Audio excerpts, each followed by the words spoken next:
Okay, Stephanie, we're ready when you are. Okay, call to order. Marlene, can you please do roll call? No, Let me do it. I refuse. Sorry, I'm sorry. All right, Councilmember Yaffe, I'm here. Councilmember Tricoche, Here. Councilmember Salver, Here. Councilmember Reed, Here.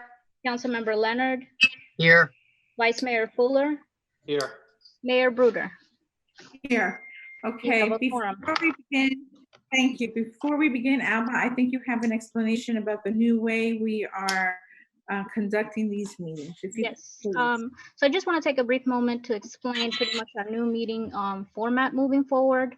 The video stream display is only going to be for the town council and town staff. Members of the public who wish to speak will be able to do so when the mayor recognizes them. If you are joining us via computer, you're going to utilize the raise your hand feature. And that will alert me that you wish to speak. For people who are joining by phone, they will dial *9, and that pretty much it's sort of the same feature as raising your hand. So that's pretty much how we're gonna move forward. This is gonna be the new format. The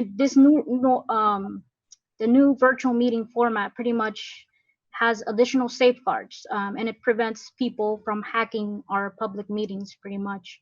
There's been a lot of attacks on a lot of cities where people join and they pretty much expose disruptive content pretty much, and this is going to prevent it moving forward. We moved from our former format to this format specifically to make it safer and more secure. That is correct. Okay. Thank you, Mayor. Thank you. Okay, Pledge of Allegiance, it says. All right, ready, everybody? I pledge allegiance To the flag of the United States of America, and to the republic for which it stands, one nation under God, indivisible, with liberty and justice for all. Okay, so Marlene, brief overview of the proposed budget. Alba, can you share the screen? Yes.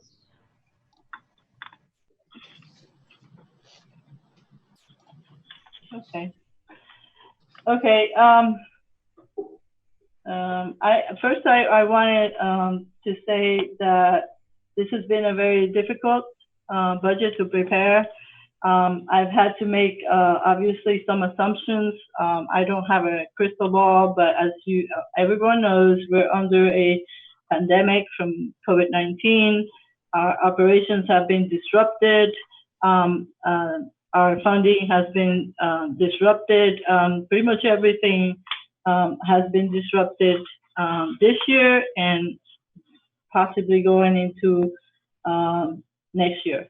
We had to assume that our normal programs, normal events were not going to take place.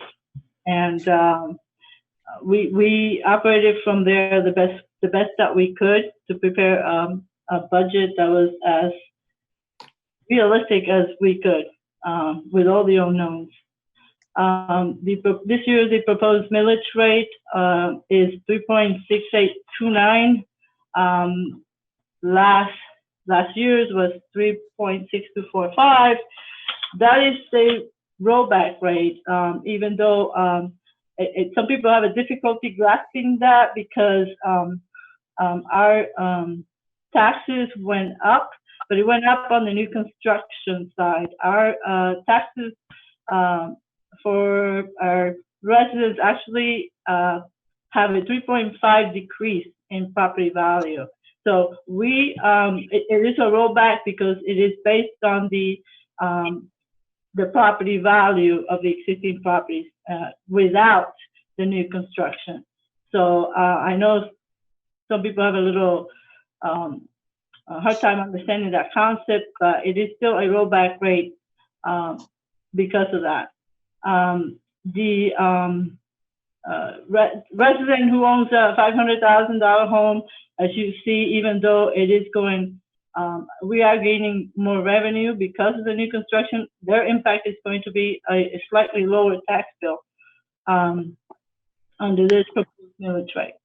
And that is basically what this is representing, the impact of a 3.6829 millage on a property based on 500,000, a million, 1.5 million. Alba, if you move the next slide. This is the historical chart of the millage, where we've been representing the valuation of how much the property values are versus what we set the millage on. You know, we did raise the millage quite a bit in those difficult years, and ever since then we have been decreasing the millage with a slight raise from last year to the proposed millage this year. It has not increased since 2010, and again, this would be a minimal increase to cover the operating budget. Next, this is the general fund revenue showing where the funding sources come from. Basically, biggest chunk, of course, is taxes. You've all seen this. It's not a some of the specific funds we have projected a little less revenue to come in. Melissa has been in contact with the county on some of these sources of funding. They have advised to budget a little less. Some have stayed flat, and you know, if you have questions about any particular ones, you can go ahead and ask them later. Next one. Okay, so these are the budget highlights. I sent this information to you before. Basically, these are the projects that we are including in the budget. A lot of these are for enterprise funds, which don't really have an effect on our budget, or from park impact fees, like the $500,000 for the waterfront park. So there's only very few items that are budgeted from the general fund, and that's the first one that you see there. The rest are all enterprise funds. Next slide. All right, so this is just showing you a picture of our employees, how many employees we have, and we have budgeted no new positions. We are budgeting not to fill any positions that have not been filled. As part of this, we've changed the way we do business in the building department. As far as the inspectors, we had all kinds of different agreements with the inspectors, some of them taking a 75% cut. We went to part-time building inspectors, and most of the money that we spend on these part-time building inspectors, of course, we're going to recoup with building fees for the reviews and inspections. So that's the only difference. The five part-time positions, they were all contractual employees, and they all had a different deal for a number of years. Actually, this is going to give us a savings in building fees because we will be able to keep more of it in-house. There are no merit increases. There are no COLA. Everything has been taken out of the budget for general employees. The only ones that we, of course, have to honor the police increases for the collective bargaining agreement. Everything else was taken out of this budget. Next slide. I think this is a recurring theme. We always let you know that parking fund ain't doing so good, and neither is the stormwater fund. The recommended cure for this is to increase fees. Under the current situation, the people are not working. We don't feel like we should propose an increase on fees at this time. it's always a concern. The stormwater, we can try to impose an impact fee. We can do the study to see what that should be on. It is low. It has been low for a long time. And this is based on, these are usually imposed after we do a study of the future projects that we have to do for stormwater and things of that sort. The new study that we did on vulnerability and sea level rise and all that, it's going to give us a good document that we can use to apply for grants for that. There's some hardening infrastructure grants out there, federal grants, that could possibly help us in some of the stormwater projects. We have a lot of, over 50 something alpha piping that is different sizes, different materials, different stages of deterioration. We have done some mining, but this is something that we have to address as part of a comprehensive plan for the town, and we are going to utilize that document in the future. I have also provided you a list of projects that we cut out of the budget. I don't know if all of you have had a chance to look at it. A lot of this was provided a little, kind of last minute, and I apologize for that. We were working to identify everything and anything that we could cut from the budget. We managed to cut $897,000 from our original budget. And we did that under the direction of the council to maintain the staffing level and not furlough employees. That was something that was discussed a meeting where we talked about the impact of COVID on the town. So again, I'm proposing a 2.6829 millage. We have no COLA, no step increases, no vacant positions to be filled, and only a few projects from the general fund. Also should mention that we have been notified that there is a 6.17% water and a 3.18% sewer increase rate proposed. Those are usually passed through, so we will have to deal with that at a later date. Let's see, I'm trying to see if there's any other that I have covered. Overall, we're budgeting for funding impacted by COVID. We are proposing a 20% increase in health insurance. However, we negotiate that, and every year we have been successful in lowering that. And we will do that again this year. Hey, Marlena, if I could mention, I did speak to our benefit consultant earlier today, and she said we will get at least a 15% increase. So the 20% is overstated. It could go anywhere between 10 and 15% at the end of the negotiation. Okay, and that's pretty much it. The budget is bare bones. There are not many projects to cut from.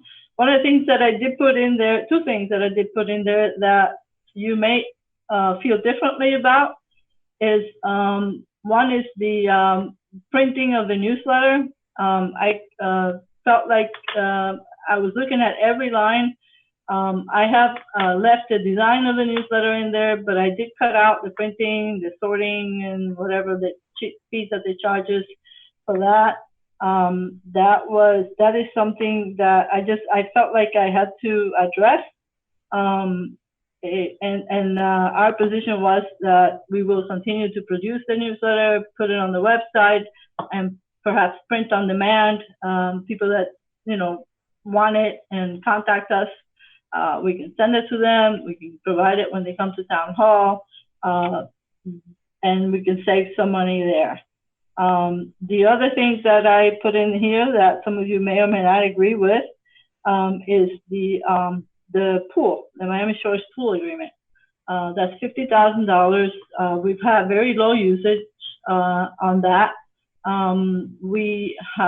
They have been actually working on their code, whatever the pirate fun part of the pool. They had one pool open, but they haven't had access to that. Of course, with COVID, there's no access to anything right now.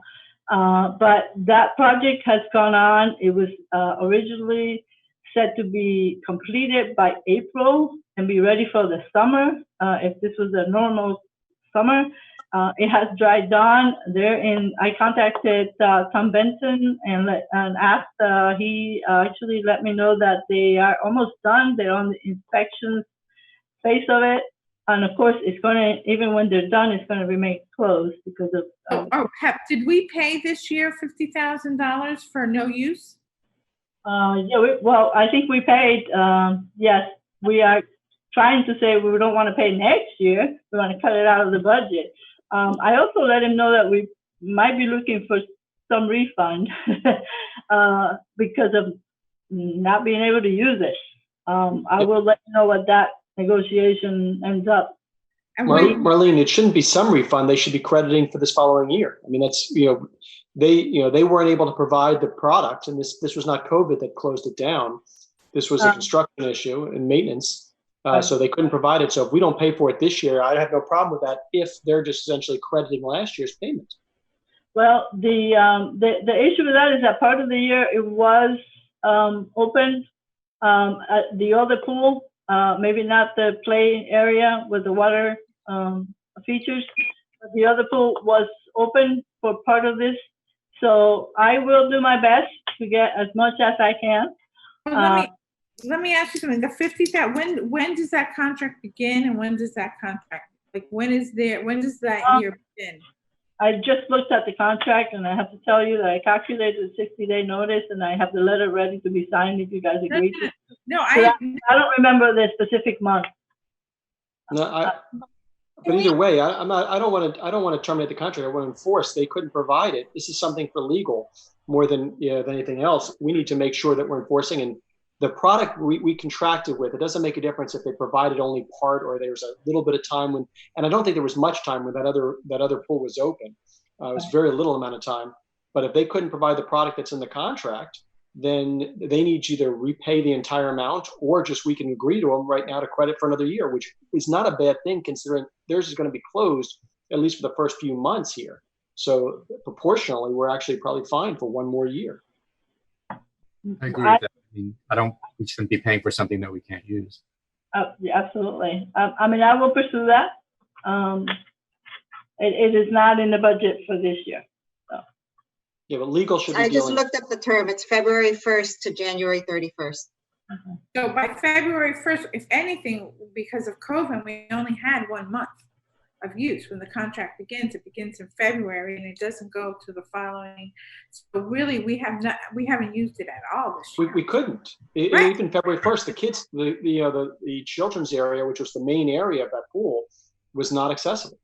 Yeah, but the main pool was. It was 50% accessible. The main pool area is accessible, the kiddie pool. But I agree with what everyone's saying. And when I ran all of my numbers, which I'm sure we'll go through at some point, I think the point is I don't want to cancel the contract. I think we worked very hard to get this contract and to be able to have this capability. But I also think that, having that conversation and having concessions is something that just makes sense, especially given everything that everyone is saying and that we did not have the opportunity this year, yet we kept our side of the contract up.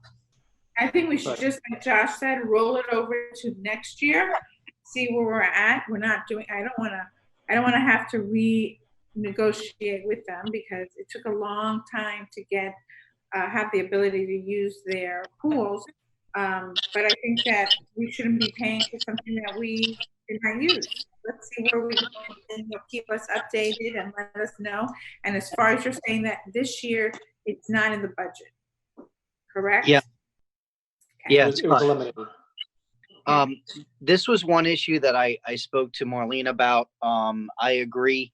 I offered to Marlene if she wanted me to reach out to the current mayor, who's actually a former colleague of mine, even though I negotiated the deal with a different mayor. Ironically, I actually know this mayor pretty well too. I'd be more than happy if there's anything I can do. But I agree with what Josh said, and I discussed with Marlene that we would continue, but potentially roll it over, renegotiate it. But we definitely don't want to cancel this deal, and I don't think they want to either, because they're going to want our money also. So we want to make a good deal. Question. Yes, Kelly, please. You remember the agreement that we used to have before we had a library? We would just reimburse per user. Have you looked at, how low is our usage? Do we have 10 people going? Kelly, I actually have those numbers, Kelly. Yeah, but It can doesn't I tell you matter. something? It Those are not doesn't matter. Okay. They don't give you access. Okay. Let Melissa first answer Kelly's question, please, and then we'll go round robin. Go ahead. I looked at October 2018 through October 2019 or September 2019, and there were 269 Bay Harbor residents that visited the pool. Is that like a trip count, like one visit, or? No, it was per adult or kid that was admitted. Okay, So there was 10 people on a bus, 10 people paid. Okay. I can tell you from personal experience of going with my kids that they don't record it appropriately. And I'll tell you how I know, because I went several times, and there's usually like a teenager who takes your money. And every time I go, I'm like, I'm a Bay Harbor resident. Can you please record that? And they're like, yeah, okay. And then just like walk away, So it's like, they're not exactly record keeping that accurate. So you think Right, there's and- more? You think there's more than what they actually? Yeah. I think there's way more usage. I mean, I know a lot of families that when it wasn't COVID, regularly utilized that feature. Yeah, no, I agree. And also, let me add one thing, if I could, Kelly. It's not a matter of necessarily just reimbursement. I know what you were saying with that. The problem here is that nobody was allowed access. So it's unlike going to a library and you could pay for it. Miami Shores wouldn't even allow us in unless we had this agreement. So you couldn't pay for access. I'm just throwing the idea out there going forward, instead of, cutting it from the budget. If maybe, there's a different way instead of a lump sum. No, I understand. I don't want this feature to disappear. And I think that there has to be a conversation for the contract. I know you're saying that part of the pool was there, but it doesn't make a difference. The fact of the matter is their contract, I don't have it in front of me, should say that they were supposed to provide us access to, and they're provided with those services. If they can't provide those services in full, they're in breach of the agreement, and they can say that they want a partial payment, but otherwise they're in breach and need to refund. I don't think we need to ask for a full refund. I think we should work something out with them just to get the extra year, because nobody's going to use it also until at least January is more realistic here. And even at that point, the kiddie pool is closed until the weather warms up. But if I'm not mistaken, we have two different things here. We're talking about the budget going forward, whether we're going to pay $50,000 into next year's budget at all, right? And then the second part of that is recovering anything from the previous year, the lack of use, correct? Correct. But I think I it's may twofold. have to request a credit and use that credit as our next year's agreement. Exactly. Right. Exactly. Yeah. And also there's another thing that hasn't been mentioned. And by the way, what Elizabeth said is true, because I've actually been there and seen more Bay Harbor residents than Miami Shores residents. So I've seen that. But there's more to the agreement. It's a little bit more complex than just using the aquatic facility. The original agreement also included us getting preferred status equal to their residents for all their programming. So if you had a resident and they wanted to go to one of their programming in their facility, we would get the same status as a Miami Shores resident at their special rate and preference as far as placement. So there was more to it than just $50,000 to use the kiddie area. There's having their entire parks structure incorporated with us. And by the way, we advertise that too. We put in our newsletter that you could use those types of facilities. you know, there's more to it than the 50,000. So we got more for our money originally than just using that facility. I think I understand the direction. Okay. Okay. Anybody else has any questions regarding this? Okay, moving on. Marlene, anything else before we open it up to the council? Well, no, actually, I'm just want to ask you to go ahead and shoot, and we'll do our best to answer. Well, let's start with Isaac.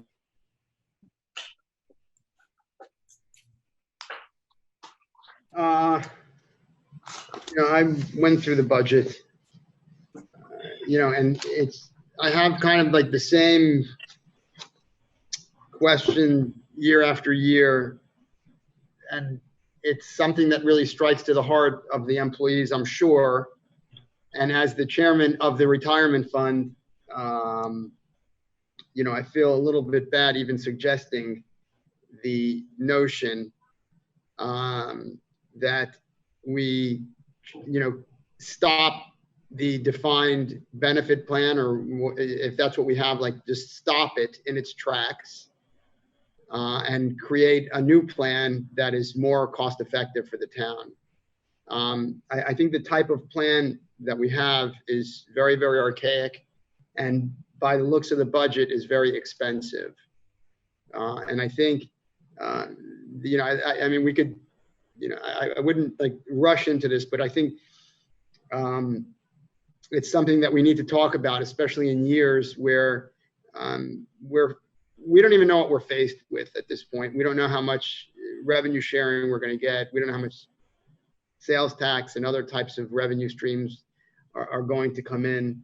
I'm not so worried about the tax base, like the taxable value base, but I think there's going to be a lot more people that are contesting their market value, and I definitely think our millage is going to, our collections from the millage is going to go down. I'm just throwing that out there. And I wasn't, a couple of my questions were answered with Marlene's,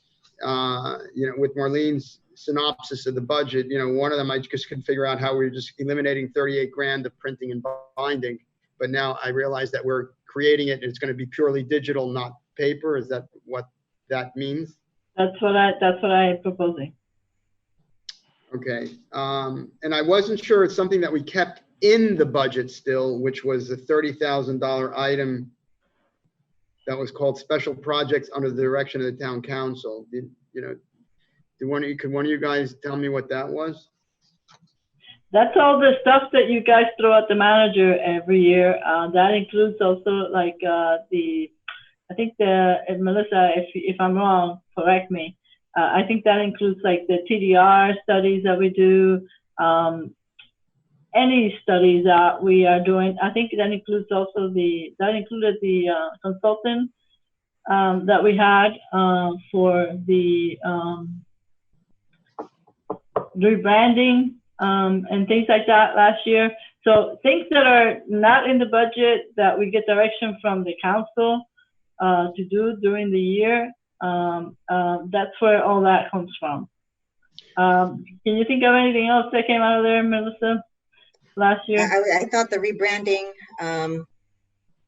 but I can't, I can look it up and have it to you in a minute, but I can't think off the top of my head what that was. I know for sure there was some appraisals. I know for sure there was some boundary surveys that had to be done with regards to some properties that are usually not budgeted, like our parks for some of the grant applications, things like that go into that pot.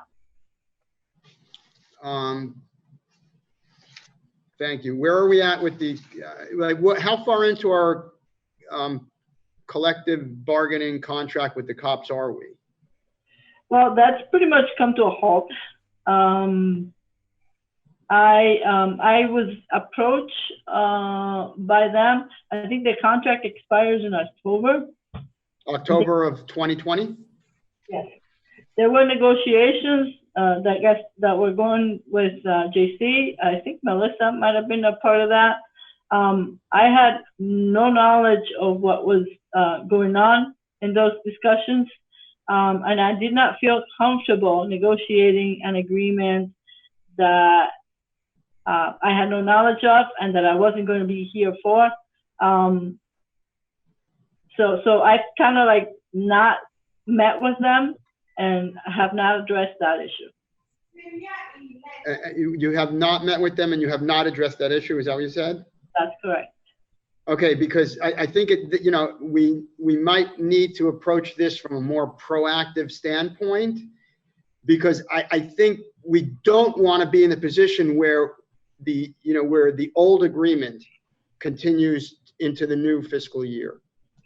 I think there's so much uncertainty, and I just hate to sound like Debbie Downer or Joe pessimistic, but I think there's so much uncertainty regarding the coming fiscal year that we actually need to be more proactive and just, kind of just shutting everything down so we know, like, we can just hit the reset button and really figure out, where we're at as far as the public safety budget, because it's, clearly you saw just by the graph alone that our public safety costs are approaching 50% of our entire budget, and it's just, I think it's just crazy.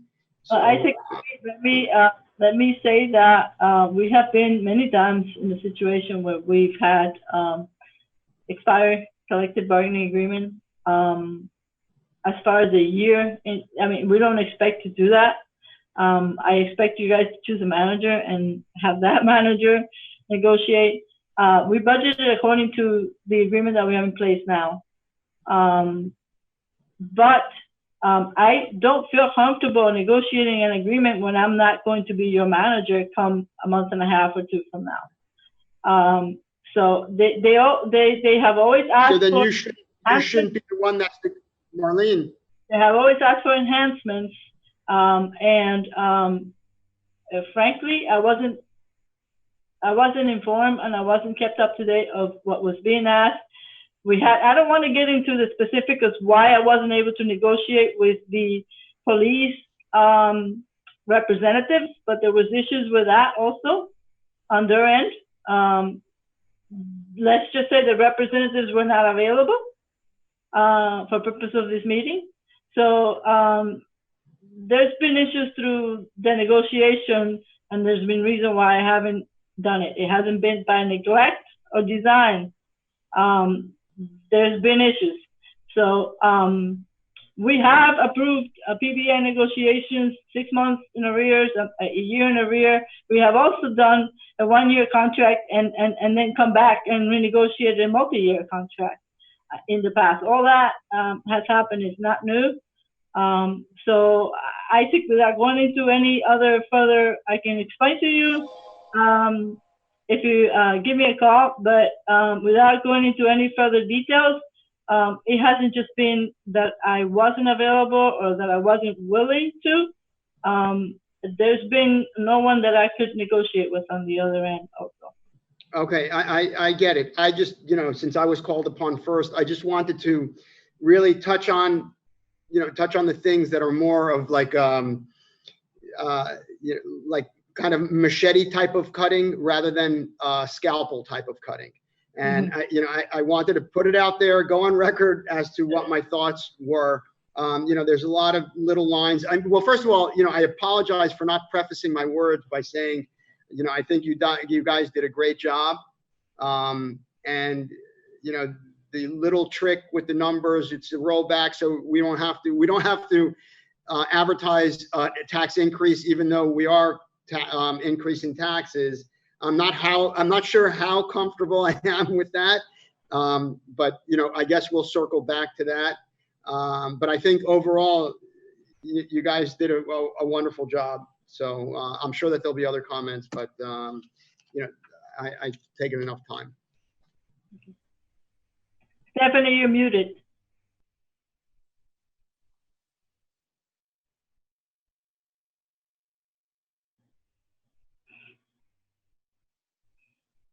Okay, Kelly, would you like to go next? I have a few comments.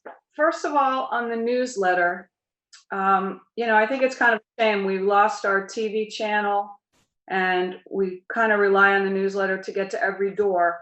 But I understand that just sending it out like a blanket to the whole town might be excessive. Before we cut it completely, I wonder if there's a way to pare it down, maybe half the size, a lot less graphics, more, just information, and then maybe some kind of an opt-in system. I bet probably half of the ones going out, just make it right into the garbage. But there are people who really rely on that for their only source of information. Marlene, do you think there's any way to just sort of scale it down by 50% before cutting it completely? Well, we put out a lot of information in the newsletter. We used to have, a long time ago, but we used to have 4-page newsletters. Now we have 12-page newsletters, sometimes 8, and, it depends on how busy things are. We use a mailing list that is supplied to us by a vendor. It's a mailing list for every household in Bay Harbor Islands. So basically that's where our costs are. Anytime we've tried to do something, like we tried to do a mailing list of newsletter subscribers, we've never gotten a big response on that. What about the paper? What about the paper that we use? That might be. Well, we can look at that. I take direction from you. I don't know that it's realistic to have people opt in, which is why we were saying, if people miss their newsletter, they certainly will call us, and then we can send it to them. We can print it out and send it to them. We can let them know in the next couple of newsletters.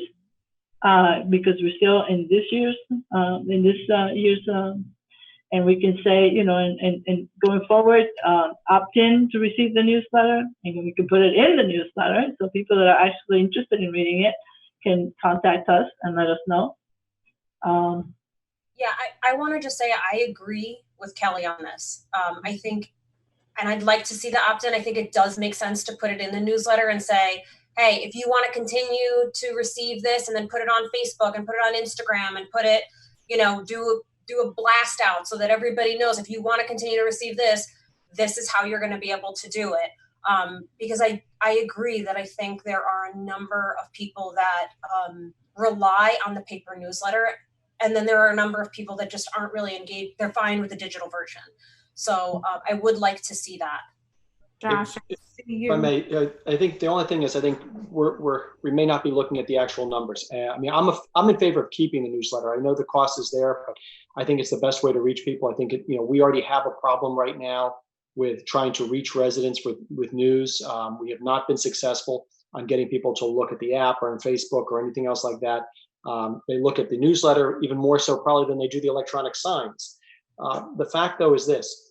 If we were going to do an opt-in, we either have to have a significant number.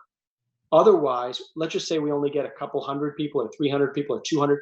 The problem is we get a significant discount on the mailing because it's bulk mailing, and B, because we already have it laid out. I guess I don't know exactly the terminology for it, but that it's already set in a specific order. And the print house does that for us. And that's how we get that discount. If we don't have that, and we're just sitting here, like Marlene, like you're saying, well, when we have, let's say if someone calls in and we have 10 people here, or 20 and 50 and 100 that all want us to mail it out, in not too short of an order, we're going to be at a higher cost because we are mailing these things at full amount and without being in that order that gives us the discount for the mailing cost. The stamps are really the main cost here. Paper is not a big deal. The plan we have already on here is still having the design, and it still has everything on there. So the only thing we're talking about is mailing and the printing on the paper. I don't think we're doing it. Right, which is about $40,000, correct? Yeah, we're never gonna, Josh, I hate to disagree, but we're never gonna reach that amount of money if we have 200 or 300 people that we're mailing it out to. And we can still utilize the services of once we develop a list, we can still utilize the services of our postage discount basically our permit, our postage permit. I've been here too long now because I still remember us mailing the newsletter from town hall and us taking it to the post office and utilizing that. And I'll never forget the number, 2001 permit on the newsletter. So it is doable. And I don't think we're gonna have as big of an expense. So I'm willing to try that out. If you guys are willing to try that out, if you don't want to cut it out, just give us the direction, and we'll have to figure out what we can do to keep it. I don't want to cut it out. I don't know how anybody. I'm with Kelly. I don't want to cut it out. I know that a lot of people rely on that newsletter for that. How does everybody feel about the opt-in option? Can I just ask a question before we get to that? Are we sending it out to, the list of people with, the business tax receipts, all the business community? We do deliver some to them. The list that we get is everyone, I guess. So I don't know. We don't use the business tax receipt list, but the owners probably receive it. The owners in the. So I'm saying that it may go to a lot of businesses who don't really even look at it. I mean, no, it doesn't go to businesses. It goes to property owners. So, and the address is in Bay Harbor Island. So, right. But I mean, it may be going to. I mean, I don't know how many people in the 1111 building get it, or other buildings. That's all I'm trying to figure out. Because it's one thing for the residents, and I'm not trying to discount the interest that the property owners and businesses have, but I just wasn't sure how widely it was disseminated. We have to. I would have to look at the list that they provide us. I think it's every address is in Bay Harbor Island. So I would have to look at it, and it doesn't say specifically the name or the business. It just says resident. Right. So I would have to look at it. You have to look and see whether it's going to all the like the addresses on King Concourse. Right. Okay. Before Jordan, do you want to say something before Kelly? Yeah. Yeah, this is one of the two issues that I raised with the manager. For me, the newsletter is a deal breaker. I mean, there's so many residents that depend on that for, some really important information when, for example, hurricane season, flooding, there's certain notices that we mail out in regards to getting our discount for FEMA. There's so many things that are really important that we need to be sending out to people. For a multi-million-dollar budget like we have, $42,000. I know it's bare bones, but that's not something I'm willing to compromise. And for me, it's a deal breaker. One of two. And when we get to my item, I'll talk about the other one. But that's on my list. Okay. So yeah. Thank you, Kelly. Yeah, what I was just going to suggest is, Marlene, if you could take, just sharpen your pencil with the features of the newsletter, shorten it, less fluff, look at the mailing list. I think it's a good idea. Actually, I've asked business owners on King Concourse, especially if they get it, so they're aware of different things. But I think maybe we could cut it. And then I had this conversation with JC when the COVID started, that since we are not inclined to furlough people, but a lot of them have lost a lot of their primary job description or job function because maybe they don't have the public contact anymore, et cetera, that, maybe this is one of those things that we can look to do a little bit in-house, at least partially, or at the very least, I had asked him, while people are working from home, to look at some notification lists. Like I know you have a list of condo contacts, when we were talking about reaching out, for the food drive, et cetera. And I suggested, that he have the employees that have phone access but working from home really comb over these lists and, just get them a little more accurate and a little more succinct. So that's all for now, Steph. Okay, thank you. So I guess we need to give direction to Marlene of what we want to do with the. I think I can count, and I counted 4 that don't want me to cut out the newsletter. Yep. Okay, so you have your direction. I think you might be at 7 for all I know. Okay, But at least you know that the move is towards keeping it, and then you'll Yeah. get back to us about what Kelly has suggested about Mhm. doing some more in-house and figuring out, what we can do. I think that's a great idea, Kelly. Okay, any other questions or concerns, Kelly, that you have with the budget? No, that's, I'll leave it. Okay, Bob, would you like to go next? Sure. And maybe I don't know if I'm reading all this correctly. I mean, with the millage rate that's proposed, we have like $500,000 of additional revenue over last year. If I'm looking at that correctly.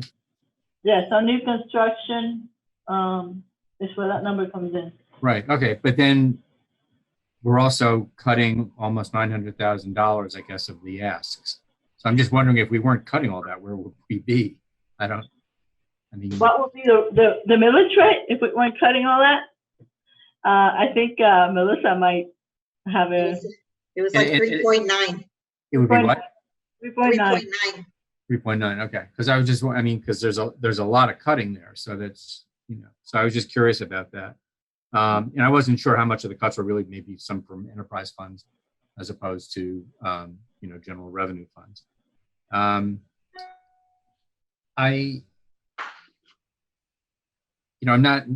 generally not in favor of, the laying off and cutting, but there's a lot of programming here that we're not going to be doing. And I'm just curious, the people or employees who would be working either full-time or part-time in the community center or, running some of these events and, what are they going to be doing instead, I guess. I want people to be productive. I don't want to cut people, but I'm just wondering because, the community center, for all intents and purposes, isn't going to be open that much. It's going to be open, but the programming, I don't. Right. Well, like I said, I had to budget based on the effects of COVID, but I wasn't as pessimistic as to say we're going to be affected the whole budget year. I'm sure that we're going to have 8 or 9 months where we're going to want to get back to normal. The first 3 or 4 months of this budget year, October to January, the end of January, is what I was thinking. This will be affected. Right now, we have our staff running the camp and running all our online programming, the Zoom programming. We have been part of a group discussion with the Parks and Rec community and the county and the school board about coming up, and this is all of the county, and we've just been part of it, coming up with a way to help parents next year, since they're going to start out with schooling from home, because virtual school, to help them or alleviate them in some way. The discussion is to have a place where the kids can come to with their computers, laptops, and sit down. We're going to observe social distancing. We're going to observe all the recommendations, masks, all this stuff.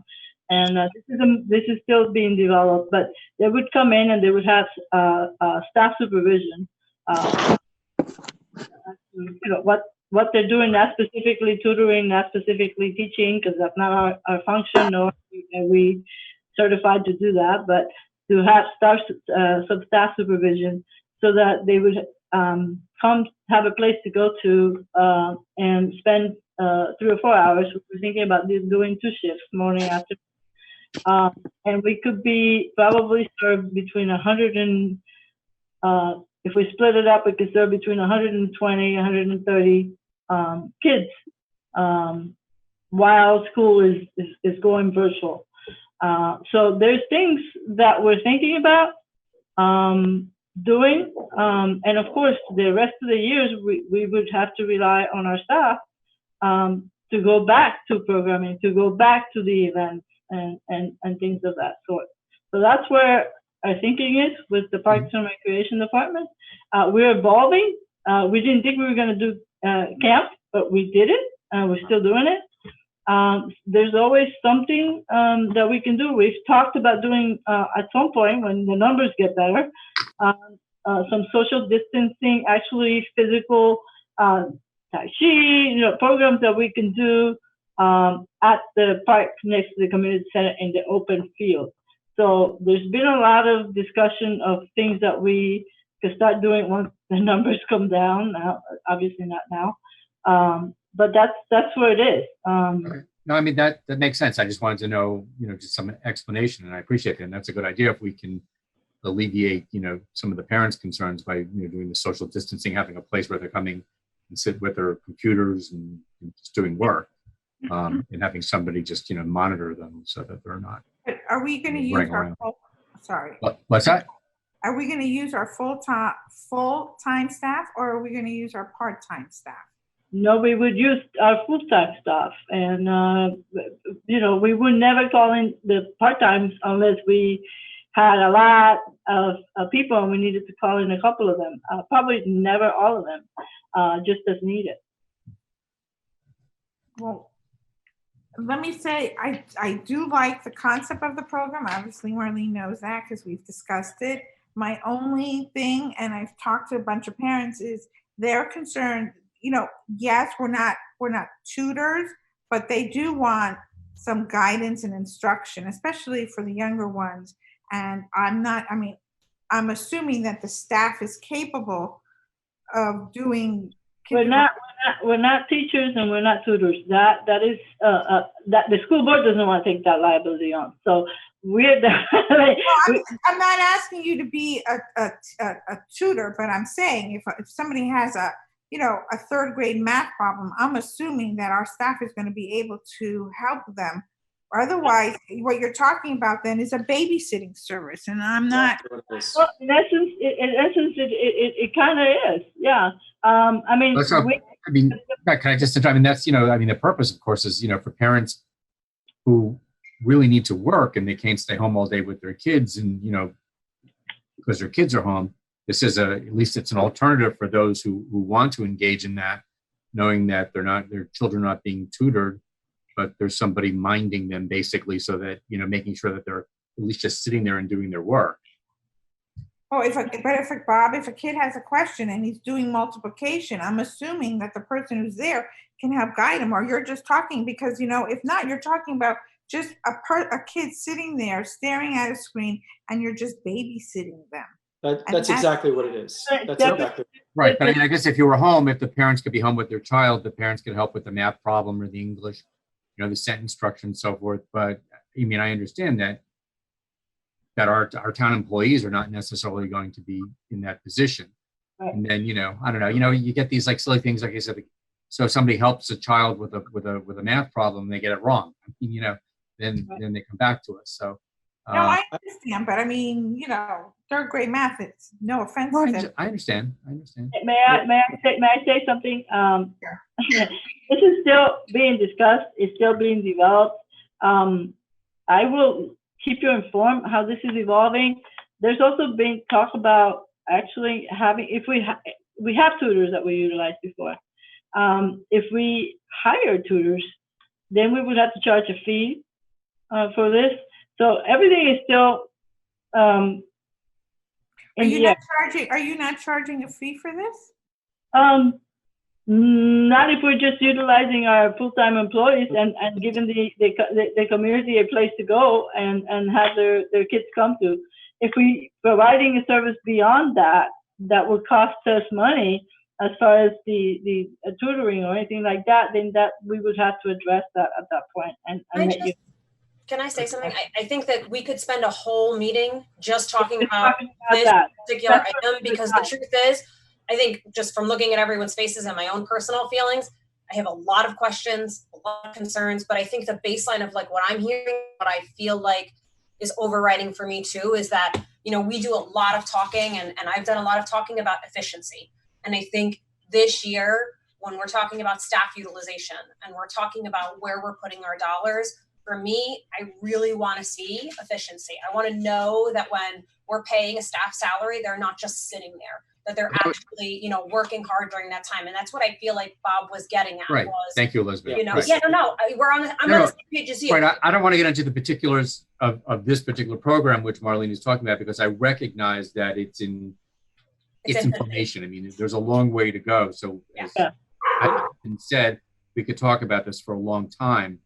I just, again, want to know that our employees are being productive. That's all. Well, if I can just poke it for just 1 second. The problem is, I know we don't want to talk about it for a long time, but I think this is a key item. And Bob, you hit it on the head. I think, you know, Stephanie, you did as well. But the problem here is we're talking about a babysitting service. And I have to talk about the actual service here because, you know, we're talking budget today. And the budget here, a lot of it seems to be based upon, you know, Parks and Rec and providing this specific service. And I'll get more into it if, you know, when it's my turn. But for this, as long as we're on this topic, you know, I have a problem with this. I don't see, you know, first of all, I mean, we're talking about, you know, Marlene, you guessed what, 100 kids, 150 kids? I don't see, or 200 kids. I don't see how we fit them inside of the building safely. In order to do this, we're talking about an outdoor project. If you're putting 150 kids inside, there's no way there's social distancing. And I got to tell you, Marlene, one of the problems, and you and I already spoke about this, but one of the problems here is that, you know, and we didn't talk about this specific portion, but, you know, we're not enforcing as it is now. We're not enforcing masks inside the town. You've got people giving out warnings here and there. And I mean, for example, I think I texted you about it. You know, I drove around yesterday just for 2 seconds on the East Island, the north side of the East Island, just one loop real quick to see. And I counted 14 people walking out there with, just in 2 seconds, 14 people without masks. And if all we're doing is a random, every once in a while warning, it's only a matter of moments, not days, moments until we have somebody who's positive, COVID positive, inside of this facility. When we're watching kids, the kids are not going to be social distancing. It's impossible physically to put 150, 200 kids inside the facility and social distancing and enforce masks. What are you going to do the first time a kid takes a mask off? You're going to take them outside and say parent has to pick them up and keep them. They're not going to do it.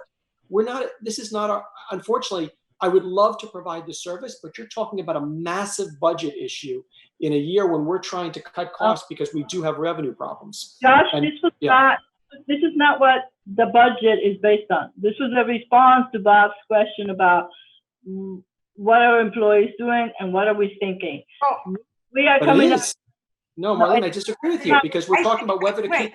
I think what Josh is trying to say is that the budget reflects 8 or 9 full-time employees. And what Bob, I think Elizabeth, I haven't got to Jordan yet, but I think Kelly, what we're trying to say is we need to justify those 8 people and what they're doing in the next 6 to 8 months. Because for the next 6 to 8 months, there's nothing. COVID isn't going away. There isn't a vaccine that's coming. School isn't open.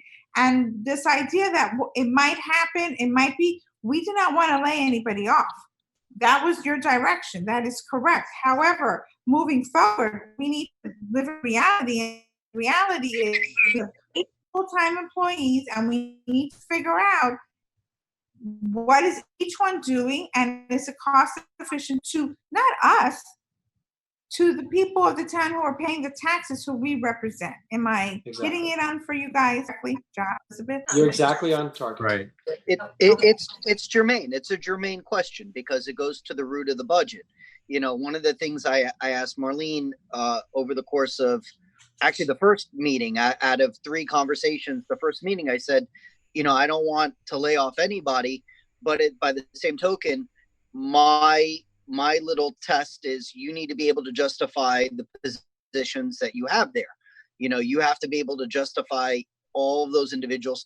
And I understand completely in the short term that some of them are not going to be at 100%, but you have to justify that these people are needed and we're paying their salary, not because we feel, you know, that like we like them personally, but because they serve a purpose for the public good. But it's 100% germane because if you can't justify the people doing the job, then why do you have the position?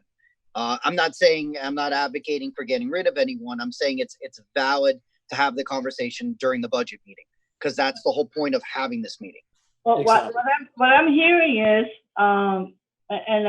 correct me if I'm wrong, what I'm hearing is I should be evaluating every department and I should be looking at every position and I should cut the fat. That's what I'm hearing, right? No, Marlene, what I said was, what Josh was raising was, what is the viability? How would it even be feasible to fit 120 kids in? I didn't say that they would be there at the same time. We did talk about 2 shifts. I did say 130. So we're talking about 60 something kids. We have looked at the rooms. We have dividers. We have property at how many kids we can fit. We did that exercise for summer camp. So we know more or less how many kids we can fit there. The kids doing summer camp are wearing masks. We have extra masks that we purchased for small children that if they don't have it, if they forget, we hand it to them. So we have been doing that. But what I thought I was hearing, and I saw Josh shaking his head yes, is that I should look at every department and see if we can cut back the level of staffing. So I'm hearing something a little different than maybe you're hearing, and I could be wrong. I think that the discussion is about Parks and Recreation. One, because it is a huge budget. I think Jordan is questioning, and I'm assuming Elizabeth is what I'm hearing, is that they're asking you to please look at each staff person within. We're talking about this specific department, okay? Because why is it to this specific department? There might be other departments. We've only gone to this one so far, Marlene. It doesn't mean that moving forward they're not going to happen. I'm telling you, I'm not hearing the same thing that you're hearing. I'm hearing them say this is a huge department. You have full 8-time staffs. I understand that. I understand. Josh, wait, let me finish, please. Josh doesn't feel that this is a viable project, and neither does Elizabeth. They could be wrong. However, you have 8 staff. Jordan's saying, please explain to us, what are they doing, and do we need them in this specific area? It's not specific person. We're not picking a person. We're picking an area as we move forward through department, because it's a very difficult time. And really, we're not. What I hear the majority of the council is saying is that we're not going to have programming, and we're not going to have, and so we need to be able to say to our constituents, well, we kept them because of this. Yeah. Am I right? Am I wrong? You're 100% right. I understand. I did the budget based, and I cut the programming based on the first 3 years of the budget year. After that, I'm assuming that we're going to start getting back to some kind of normal. I cannot do that without staff. You can always hire staff again, Marlene. I understand. Can I finish? Sure. We have the Parks and Rec department. We have utilized the full-time staff in different since COVID-19 in different functions. They were used at the parks when we have monitoring at the parks, and they've been used for the Zoom classes. They've been used for other things that we've kept, like the bus, things like that. We've used them for the summer camp, but I will take a look, and I will see if there's anything. What I was saying is that that's not the only department. Then, if my direction is to look at how I can make the best use of the staff that I need, then my obligation is to look beyond the Parks and Recreation and look at all the departments as well. Let me say this. I think that this isn't unique to Bay Harbor Islands, and it's not unique to municipal government. And I think since this pandemic season, people have been working at home, and a lot of businesses have been looking at themselves and looking at the way that this new normal has changed the way we operate, and looking at efficiencies and the number of employees that are needed. I'm not, recommending or suggesting wholesale cuts, but from time to time, it makes sense when, the world has changed to look at how are we operating, and what is the role of our personnel. Before this, after, and I think that Kelly, had recommended that, we evaluate our staff and we update our positions and job descriptions and so on and so forth. And we did that. But now things have changed again. So, you know, and as Marlene, you say, maybe January, February, things will start moving back towards the old normal. I don't know if we'll ever get to that. Things may change again, so we need to be prepared. Yes, we can hire new employees then, but I just think we need to take a look at this. And I'm not saying that we need to make a decision today, but I want to make sure that you and whoever the new manager may be are comfortable that our employees are being used efficiently and that the people that we have are being compensated because they're doing something, and we're not just making work, but they're actually being productive for our staff. I think, Bob, you said something that was really important to me, which is there's two things, right? The first one is I think we should constantly be looking at how efficient we are. I think we need to function more like a private business in that sense, whereas like we need to be as efficient as we possibly can. We need to be asking ourselves, are we doing what we need to be doing when we need to be doing it in the most efficient way? That's number one. Number two is, yes, I think we should be doing that at the same time being cognizant that we have a new town manager that at some point in the near future is going to be coming on board. So I'm hesitant to say, yeah, go across the board and look at all these different things and start making cuts right now. But where I do feel confident is in given the underutilization and the change in the way that we are providing services, that we can absolutely right now, before the new town manager comes on, look at Parks and Rec and make some changes there if we need to. Can I say something else in that regard? Because Josh, you mentioned, I think it was Josh, about all the people out there not wearing masks. And I appreciate the fact that we have the signs out there now and we changed the electronic signboard. Those who know me know that I walk the beach all the time. That's my exercise. I gotta tell you, Bal Harbour and Surfside, you wouldn't even know they have police departments. You wouldn't know they have any public works. There's nobody out there enforcing anything. So to the extent that we have personnel you're not being used full time, it doesn't just have to be code enforcement, or the police officers out there telling people to wear masks. When the beaches reopened, they had these so-called beach ambassadors. I don't know if any of you saw them. Everybody sort of wondered, like, who are these people and what are they doing out there? They were independent contractors hired by the county, all wearing green shirts that said staff, and they were supposed to be monitoring, compliance with the new normal, going out to the beach and wearing masks and so on and so forth. And most of them really did nothing, and half of them, frankly, didn't even wear their masks properly. But if we have personnel who have some time on their hands, they could just be out very nicely reminding people you need to be wearing a mask. That's all. And giving out masks. We're going to talk about the mask, which I'm trying not to talk about the mask because that's a whole thing. I have to agree with Josh. I walk my dogs multiple times a day, and I'm going to take it a step further and say that I think the signs are great, but we have reached a point now where there are people who are willfully not wearing masks, and they need to be cited. There is a county ordinance, and I'm at the point now where they just have to be cited, because if we don't start citing the people that are refusing, not because of health issues, but just willfully refusing, if we don't start citing them, this is not going to curb. So I'm going to put my 2 cents on the mask issue and just kind of put it out there. I know I've had private conversations with lots of staff about this particular issue, but if we're going to bring up the masks, I will tell you, I'm at that point now where if you just refuse, you need to be cited. I agree. Okay, 1 second, Jordan, Kelly. Sorry. Back to the issue, of sending Marlene the directive, whether, in the beginning, we wanted to support the employees, and, we were pretty much in agreement, don't furlough, let's see how this goes. We don't know how long it's going to last.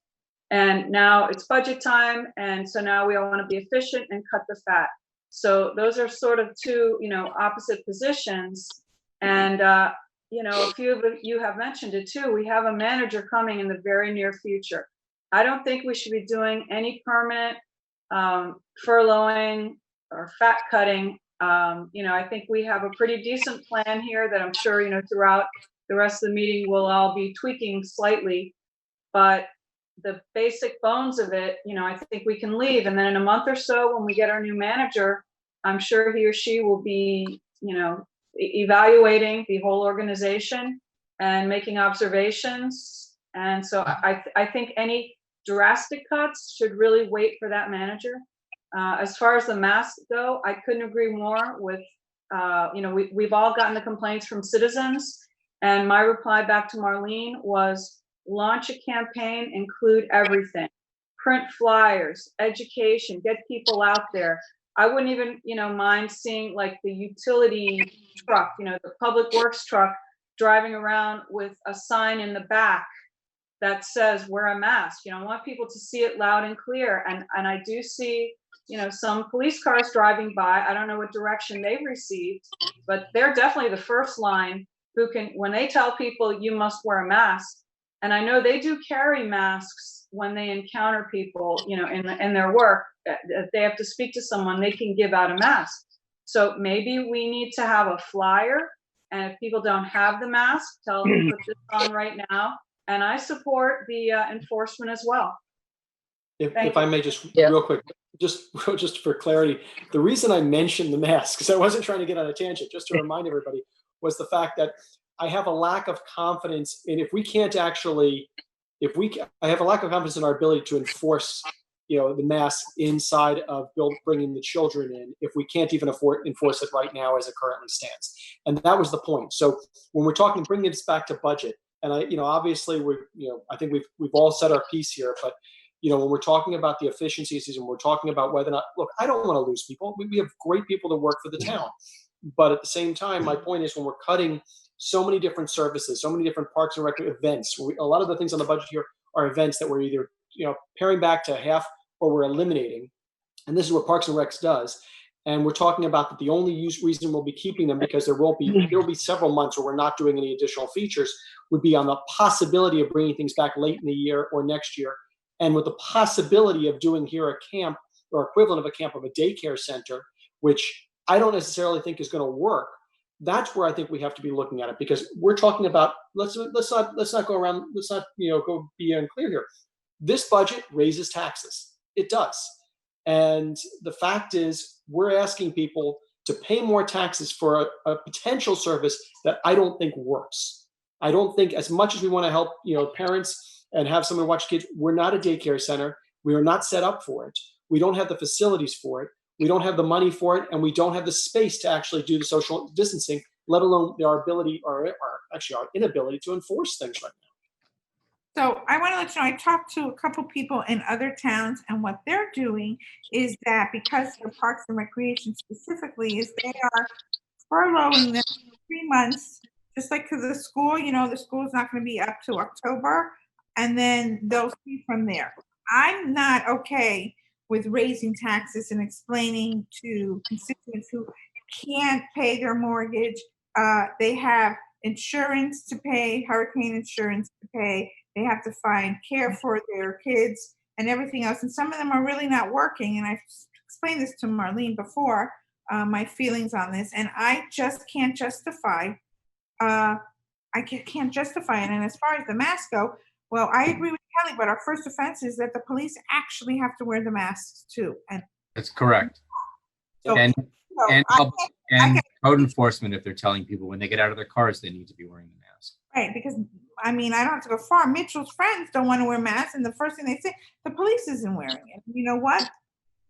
They're our first offense, as Kelly has said, and they have to be the example for the rest of the community. And that includes covering the nose, because what a lot of people do is they just hold it down near their chin. So, I know. Clarification, just to make sure that we actually are giving out facts. The fact is that we're slightly raising the millage with this proposal, but we are not raising taxes. Well, what if you're homesteaded? Sorry? If you are homesteaded, how does this affect you? You have a decrease in your taxes. Maybe. But the decrease is not based, the decrease is based on the loss of property value. Right. Correct. So, Right. and to be clear, and Marlene and I talked about this earlier, that increase of 0.05840, right, to be able to keep it the same is $77,000. We can find, I will say, when it's my turn, in looking at everything, we have $77,000 additional that we can cut to, at minimum, keep taxes the same as last year and increase that savings that our residents are getting. And I think that that is completely reasonable for us to do. You're absolutely right, that it was $77,000. Before you asked me to put the newsletter back, now it's a little more, okay? But we're not saying the newsletter in its entirety, right? We're saying a more efficient version of the newsletter. But I get what you're saying. And trust me, I have some other things that I want to do, but I'm just saying, we're not talking about millions of dollars of a difference here. We're talking about. No. We're talking about, we know what we're talking about, but I did not hear, and I guess I need to clarify that, but I did not hear that I should cut any of the money for the newsletter. No. I was asked if we can cut the number of pages and do some things to see if we spend a little less. But I did not hear that I was cutting any of that money out. Well, what I heard, and I don't know if this is what everybody else heard, was that we want to keep the newsletter. We think it's really important, but we want the most efficient newsletter that we can have, whether that's reducing, the people who don't open it and don't need it, or making it more concise, whatever creative solutions you have in making sure that our residents get all of the information that they need, but that we're not over sending to people who don't need it, or we're not sending superfluous information. But for the purpose of adopting a budget, we need a number. And so you can pick an arbitrary number and say, don't cut 40, cut 20. I mean, and what we can produce with the 20, I don't know, because that's not my business, but so we just need a number. We either leave with a 40 in, or just come up with an arbitrary number and tell, staff, you've got 20 grand to work with this year, figure it out. But I think we need to do that. Can they come back? I mean, can we pick a number now, but then they can come back and tell us, hey, we project it's going to be this? I mean, I think that that's fair. I mean, we can do this meeting and the next meeting, or, Yeah. We have to pick the millage rate. That's the only thing. Yeah. Right. I think we can also cut some of the projects maybe and defer some of them, and that might cut some of the costs that we're looking at. Yeah, but you have to be kind of a little bit more specific, because when you're speaking about cutting a specific line item, it's you have to correlate what fund it goes into, because like, for example, like in my little cheat sheet notes or whatever, you have general revenue, like for example, like the newsletter is really general revenue. Not everything's going to be general revenue. If you cut something that correlates to the park, like a park project, guess what? That's probably going to kind of have park reserves. It's not going to, impact fee, which is not general revenue. So it doesn't impact. You're not really cutting your what you need to cut. It's not going to make an impact. Just to recap in regards to positions, it's not my intent to lay off or furlough. I mean, that's not the marching order that I asked. What I'm asking is, just that we need to make sure that we justify, for this fiscal year, for this entire budget, it's, and this is a very difficult thing. I mean, obviously this is the first budget Marlene's gone through at a management level, and what a doozy to have your first one, this one. But let's just be clear. It's very difficult to look into a magic ball and factor in what you're going to be looking at in the next, not just 12 months, but really, 15 months, where you're going to be. And we don't know. So it's a very precarious position, because if you cut too much, we're going to have a problem on the back end. You cut too little, we're spending too much. And this is the year, if there ever was a year, that you have to get the numbers right. It's very difficult. On another note, I'd love to hear the conversation at another time about, you're talking about math questions for third grade. I'd love to have them talk about doing new math, because let me tell you something, try to do a math problem for third grade. It's actually not as easy as you think. But that being said, this is easier, by the way, than new math. This is real math. But when my time comes, I actually have a few other comments in regards to the budget. So. And one other thing about the masks, that was the other thing I wanted to mention. I too have had issues. I walk the town several times during the day, and I have to tell you, there are people under no uncertain terms pretty much will say to your face, I'm not wearing a mask. Call the police. Find me, arrest me. I don't care. I mean. And I understand that we've done, their residents have complained. I've complained. I understand we have the signs, but let me tell you something. if a Metro Dade police officer comes into Bay Harbor, they're going to cite them $100 right then and there. They go into a business, they're not wearing it, it's a $500 fine. The fact that Miami-Dade County, their police officers are doing the right thing and we as a city are not is wrong. And this isn't a partisan issue. This is a health issue. Yep. And we have a responsibility to hold everyone accountable equally. And we need to do it. And I understand completely that we had to give out masks. We have to give them warning. That passed yesterday.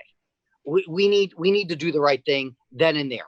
I mean, if I have to call Metro Dade County and call the police, Metro Dade police to come to Bay Harbor, we're doing the wrong thing. We need to actually make sure that people are compliant. And I know most of us on the council are business owners. Most of us have been hurting because of this. Our kids aren't going to school because of this. It starts with us. If we don't do our part, we have no one to blame but ourselves. And the buck stops with us as a council. We have to direct staff to start holding people accountable. And whether we decide Monday or whatever, give a mask, I don't care. We have to make sure that people are compliant. Otherwise, we're never going to overcome this. I work in healthcare. I have to deal with people. And let me tell you something. This is the worst that it's ever been. And we cannot improve until people are compliant. That's it. Our police should be patrolling more and then stopping everybody that they see without a mask. It's the That's stopping, what I'm it's saying. the enforcement, Bob, because I'm No, gonna. I understand. I understand.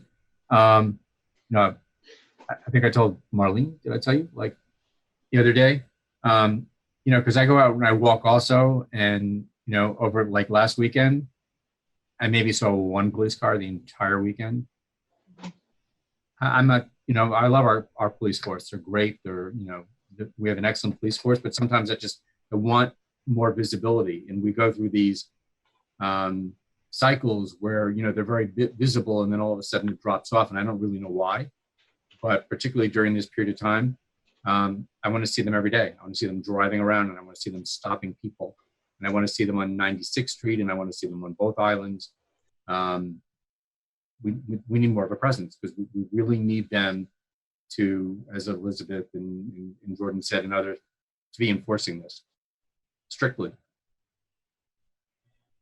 Yes, I have, well, the mood and the earnest that people have demonstrated, it's been noted.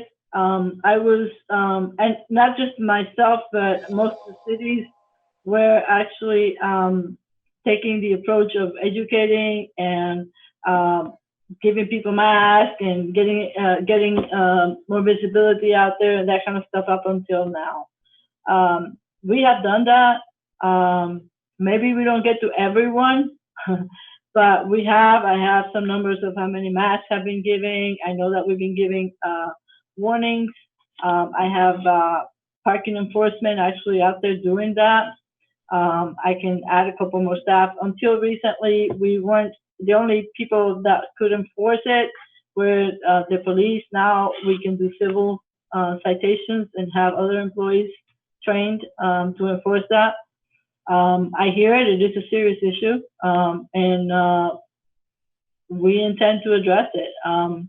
The fines are $100. There was some reluctance by some of the managers and people that I spoke with the fines because people are in a difficult financial position right now. But one thing has to outweigh the other at this point, and then the health risk. Obviously, some people don't listen no matter what you say. So I guess until it hits the pockets, they're not going to respond. So we will issue their notices, we will issue their citations, and we'll see how people start to respond. But I saw Mayor Suarez on, I think it was MSNBC this morning, I think it was, or maybe it was CNN, I don't remember which one.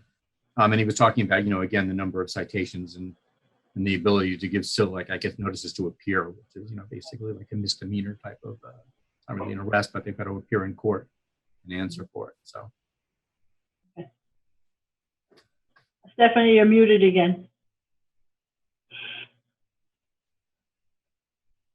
I have a new internet service. Okay, Elizabeth, would you like to go next? Sure. So I hearken what everybody said. Thank you to staff for your work on this. I know that this has been a very interesting time for the town on so many different levels, and lots of people are wearing lots of different hats and spinning lots of plates. So thank you very much for that.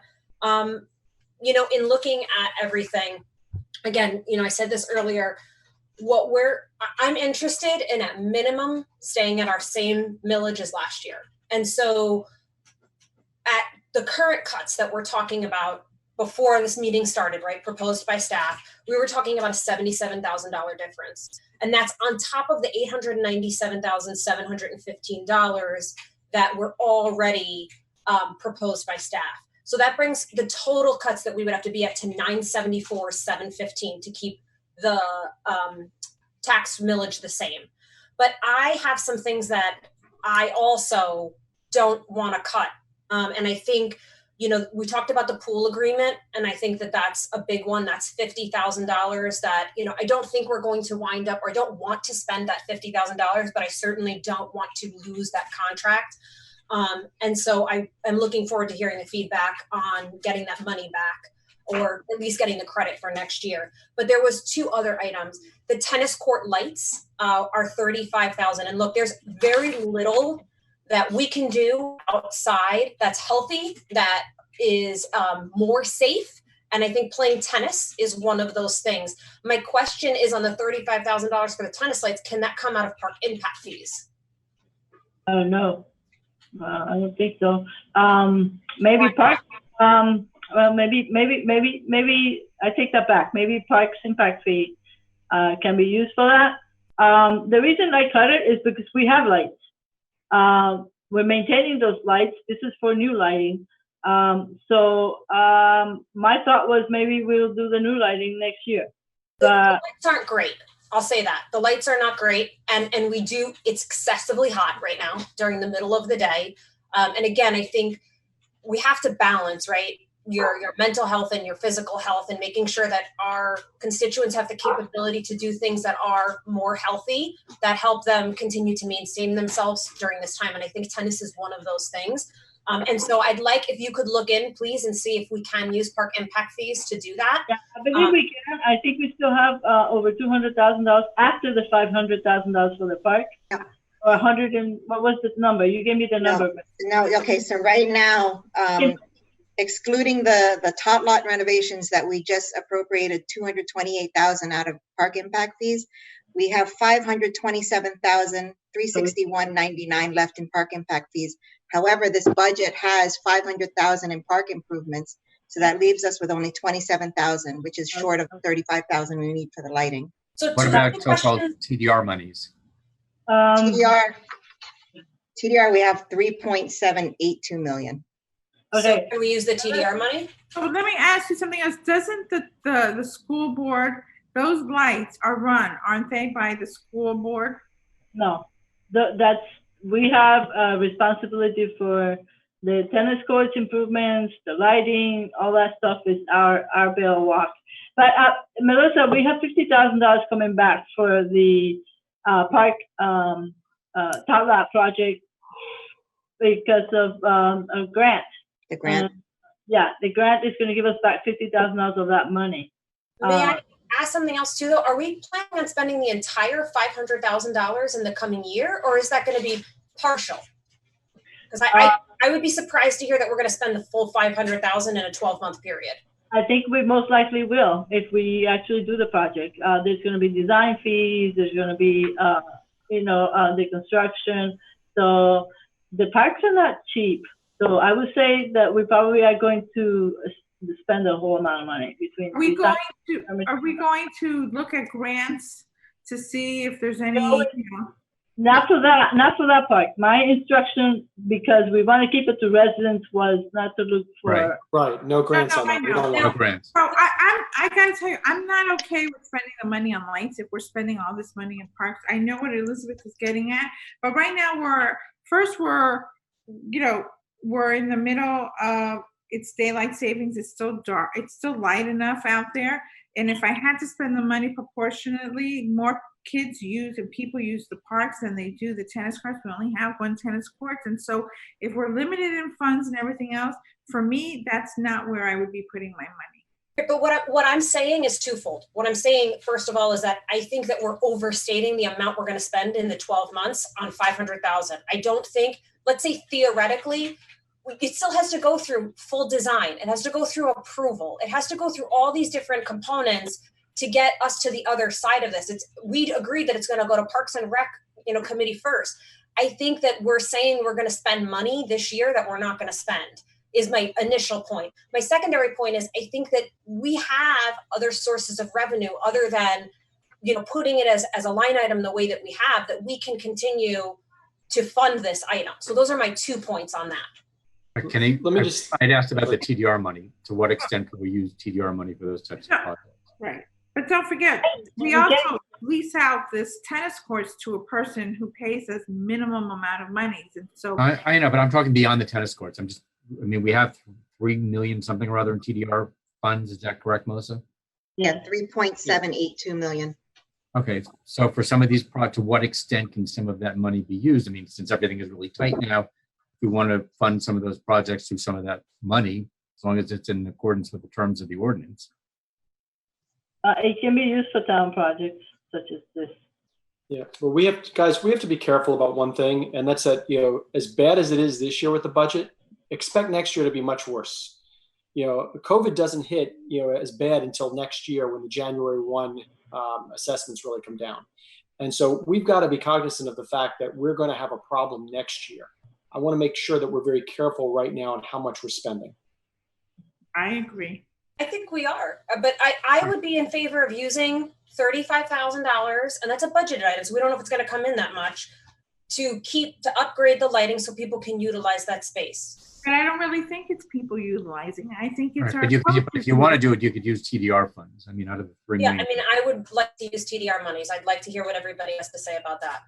I'm not ready to spend that money on the lights personally. I don't know about anybody else. Kelly, where do you come down on the lights at the tennis courts? Do we have any information on the amount of usage specifically?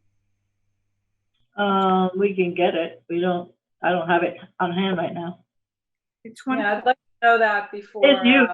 It is used. I did get a lot of emails and calls when the tennis court were closed as to when we were going to open it. So I know it is being utilized. No, I'm sure it's being utilized, and I'm not in disagreement in finding money to improve the lighting, because I agree with what Elizabeth said. Definitely people are using it. It's very hot out. It's one of the few opportunities that people can be outside while socially distanced. As a general practice, my personal preference is you don't use one-time money for reoccurring costs.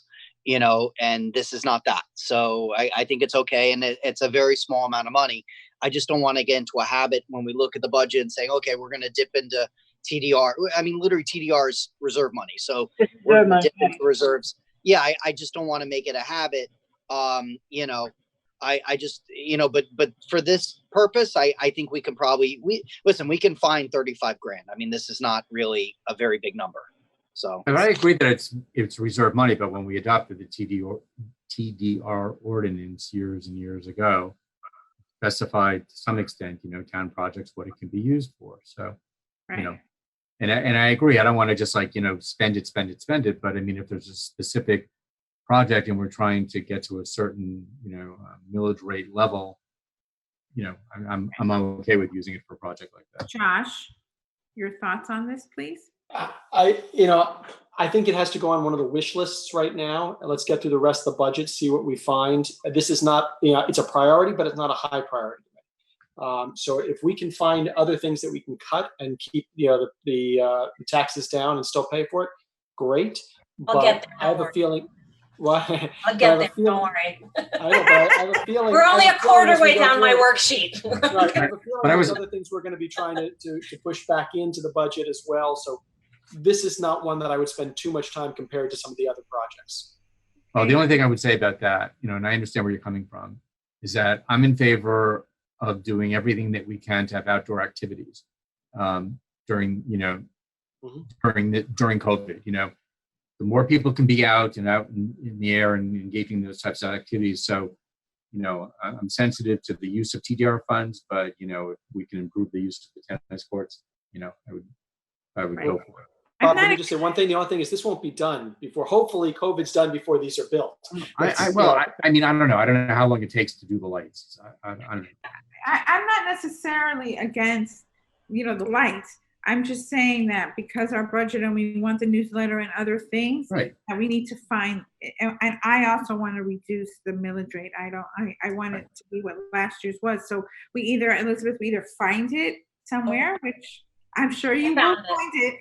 I found it. And then that will be a different story. But I'm not a big fan of pulling from, well, the TDR is a different thing, but from the parks, I wasn't really comfortable with that myself. Isaac, do you have anything to say?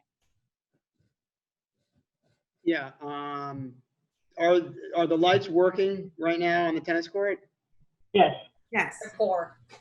So I don't think it's a priority. And I agree with, I'd like to see the millage rate as low as possible as well. All right, so should I continue? Yes, Yes. please. Okay, so there's another controversial item, I'm sure, that I'd like to keep. This one's $10,000 and it's the tuition reimbursement. And I'm gonna say my pitch on tuition reimbursement, right? Here's the 2 cents on this, is that we need our staff as educated as they possibly can be. And I think that tuition reimbursement for $10,000, we can find the $10,000 to assist our staff in continuing to, you know, better themselves, which in turn, I mean, there's all sorts of statistics that prove this, in turn makes them more efficient and saves us money in the long run. But I'll walk you through some of my other thought here. So if you take all of the items that I want to keep, that brings us to 1.009715 that we have to cut from the budget, right? So I have a different math than you do. I've been adding everything everyone else wants. oh, you know what? Because I didn't add in the half. I have See, 200. this is why we shouldn't be tutoring the third grade math. No, you know what it is? I based it on my cuts and my things that I wanted back, but then we added other things. So go ahead, Marlene, what is it? I have roughly 213,000. What are the other items? $76,000, which is what it would cost to go down to the millage. We have Okay. the newsletter. We have the pool.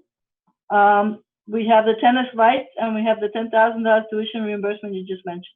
Okay, so hold on. So the only difference that we have then is that I'm putting back now 20,000, right, for half of the newsletter, because that's kind of what we threw around. So that's 1.029715. But I'm going to explain to you where I got that number. So for the pool agreement, I only put back half that we have to pay, right? That to me is, you know, being cautious and saying worst case scenario, if we have to pay half of the agreement, then we will. Then the tennis, I removed the tennis court lights because I'm hoping to fund those differently, and I kept the tuition reimbursement. Here's the thing, I looked at the numbers, right? And I'm going to tell you, answer your question, Stephanie, where I think the money is going to come from. Long story excessively short, I've looked at how we've budgeted, and yes, I do understand that we have no idea what this year is going to look like, right? Nobody really knows. I think we keep coming back to this same point, and it circles back to where we were earlier, that in full-time salaries in Parks and Rec alone, we have $369,520. That leaves us with $125,000 in part-time salary, right? Even if we projected that we were going to be utilizing only part of that part-time salary, that still leaves us with 5-digit differences. That leaves us with $70,000 additional beyond that we can then reapply, which puts us in a net positive then to be able to pull down the millage to at minimum millage was last year. So I think there's 2 things that I'm saying. One is I think we're overstating our need, number one, specifically even just looking at Parks and Recreation. And 2, I think that even looking at it a little bit more critically, the money is already there. So what you're saying is you're going to pull the money from Parks and Recs, the part-time, half of the part-time staff, correct? I'm not pulling it. What I'm saying is, I think when we talk about what we're actually going to use, right? Budget. Well, that's versus what I mean. actual, But that's what I mean. we're What you're overstating. well, okay. So what you're saying is, I hate to sound like Al Gore, but that was a little bit of fuzzy math. I think that if $76,000 takes us back to the millage without putting all of this stuff back, and you identified 70,000 in cuts in Parks and Recreation, we're still not there. We still are going to have to find. I'm not saying we can't. I'm saying we still are going to have to find places to cut. And you're bringing back things that we had already cut. Remember that. So The math, first of all, and I'm sorry, I'm going to say this to you. My math is always right. Okay. I do this for. I'm sorry. No, I do this for a living, and I will share with you my ledger if you want it. But my math, you can bang your money on it. So if it's your 1 million, that includes the 900 we already cut. Remember, yes, but remember, I love it. something else here. And correct me if I'm wrong. You're including items and whole ticket items that I'm not including. So you're saying the 50,000 for the pool. I'm saying maybe 25. So there's changes there in values that you didn't just equate in that equation that you just did. I understand. I got it. You can teach our third graders their new math. If it was new math, it'd be a different number. Melissa, are you in the same? Are you with Marlene on the same, or are you with Elizabeth in the numbers? Because she's cutting the numbers. I understand Elizabeth's numbers and why they're less than Marlene's, because she's taking a portion of those budgeted numbers, and so I'm reducing them. Right. Yeah, but that's not going to be possible. For example, just on the pool, this is something that Ron negotiated before JC was here, and it was a number that they were pretty firm on. So I don't know that I'm going to be able to reduce that by 25,000. You shouldn't. It's legal has to deal with that. It's a contractual issue. It's an agreement. Ron didn't negotiate that deal, by the way. Well, Ron, all right, it really doesn't matter who negotiated it, but it's a legal. I think it's a legal issue that I think that needs to go to legal, because they did not. Yes, we paid them, but contractually they did not supply what they were supposed to supply. And I think understood. It is a contractual agreement. If we have to make an amendment, they have to agree to it. So there's a lot of ifs, and I understand everything that you said before. But I wouldn't budget for that. I wouldn't have put 50,000 in this year's budget for that, because I think that we're going to be okay with that. Yeah, I mean, I put 25,000 just to have something, right? So that worst case scenario, if we pay out, our budget isn't way off, right? Because we don't know what's going to happen. That's why I put placeholder numbers in some of these, just so that it wasn't we put a zero line item and then now all of a sudden we're in a different position in our budget. I agree on some of these items. Okay. I understand the general gist of this. And we'll have to figure out how to get there. You know, if you want to go back to the presentation that you went over, Marlene, in the beginning, there's a list of all our major projects, and the first section is general fund projects. So the departmental ones are, you can see where there's pockets of money there or opportunities where we can cut.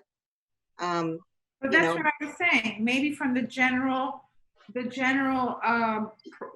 projects, that maybe there's something that we can defer to another time. I think that's something for Marlene and Melissa to figure out and work out. But what you're saying is there's areas to cut. And I'm saying I think we've overstated in some areas what we're not going to wind up using.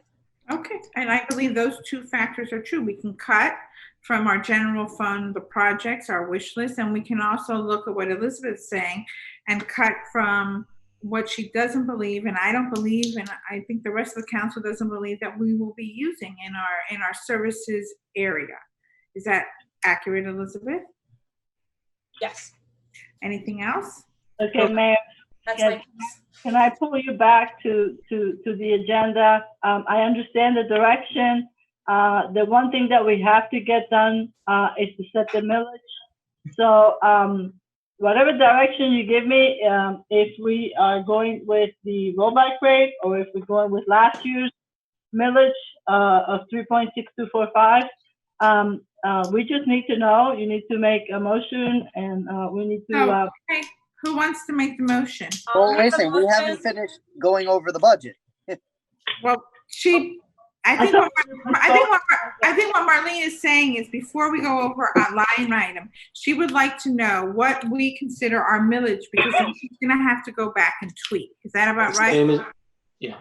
I would like to make a motion that we use last year's millage of 3.6245, creating an additional savings beyond what the savings is that our taxpayers are already gonna have.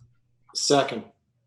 Okay, do we need a poll vote or is this by? yeah, just a voice vote. Okay. Yeah, I mean, before we set the millage, I traditionally we actually go one We by do one. have to, and yeah, we actually don't, talk about he's it. right, he's right. We don't have to, we can vote on it after we go through all this stuff. Yeah, Yeah, not everybody has spoken. I mean, I have an item on my list that's actually pretty big and really important, and you may actually want to reconsider what you're talking about, because we have a problem. Again, I apologize. I thought everyone had spoken. I didn't realize you still hadn't spoken. No, well, Okay. all right, well, I'll give you the bad news. So, you're missing a position, but we'll get to that in a minute. First of all, hold on, let me get to this. You said, Marlene, that, and pardon me for bringing this up now, but, obviously, we just got some of these documents. This document I just got today. You said that none of the positions received increases in salary except for, people that, within, that were, police officers. The manager's salary was increased. Yeah. And I found out recently that there was another position that increased slightly. That was the HR manager, and that's it. Well, no, actually, that's not it. And by the way, that increase was $10,000. That's not a little increase. $10,000 is a significant increase. You have another employee that had a $20,000 raise in this budget, and I don't know where that came from. So, I'm sorry. I didn't hear you. Another employee that got a $20,000 increase in his budget. Look at page. Look at the first page. Last. Just who it is. Yeah. Can you tell me? It's one of the administrative people in the police department. They had a $20,000 increase from 58,000 to 78,000. That's significant. And who was that? I don't want to mention the person's name, but if you look at your The last line of page 1. It's the last name on the first sheet. Last line. I see it, Jordan. Jordan, I see it. And you know what? That's an error. That's my bad. That was a raise that we did last year, and I didn't delete it from this year's budget. So there's some money. You see, I read the stuff. Jordan found some money. Well, what page was that, Jordan? I want to follow. On the salary. It's page 2. It's Stephanie. It's page 2, but it's page 2 of the thing we just got with the break today. Oh, okay, got it. Yeah. Okay. Yeah. So I see it. I apologize for that. So there we go. We found 20,000. And then just out of curiosity, I'm not that I'm against this, because I feel that the crossing guards are some of the hardest working people we got working for us, but they all got raises this year? Or is that just because of a minimum wage? Or how does that work? How did their number go up? All their numbers went up. Oh, geez. That's on page 2.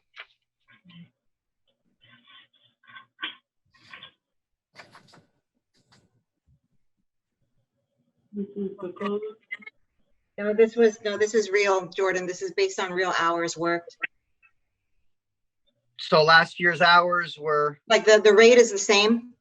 The rate is the same, but the hours is what changed in the formula. So you're saying that the actual present yearly is understated. that's not good. So Well, when I put in the proposed, it's accurate. Well, that's why I ask. So, because like I said, it is important. So, Question on that though, are you saying that you're budgeting the usage of the crossing guards for this coming year, the equivalent of the usage for last year? No way. We're not even gonna have. Yeah, no, but I'm asking, is that what we did in the budget? We said this was actually Yeah. what we used them for. Mhm. Again, I think that we're overstating our usage. The school is definitely Right. not going to open up in August. I think we have space. This goes back to like the thing that I'm saying. And I understand everyone's position. I think we're allocating in certain areas more usage than we're going to wind up having. Elizabeth, keep in mind that this was prepared before we announced that they were only going to go virtual. Look, I totally understand where you're coming from, but I'm saying from my perspective, I think that for things like this, we have room. yes, we do. So, all right. So the $10,000 increase, what is that? Something that we're contractually obligated to do? What? No, Okay. All right. So that's an issue, obviously.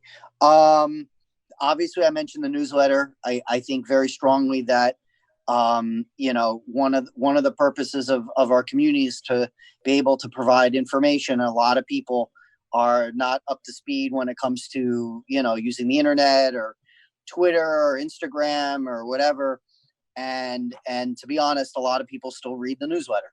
I will tell you, for what it's worth, the newsletter goes out because they have the postal, they have that postal stamp that they get, so they get the lowest rate.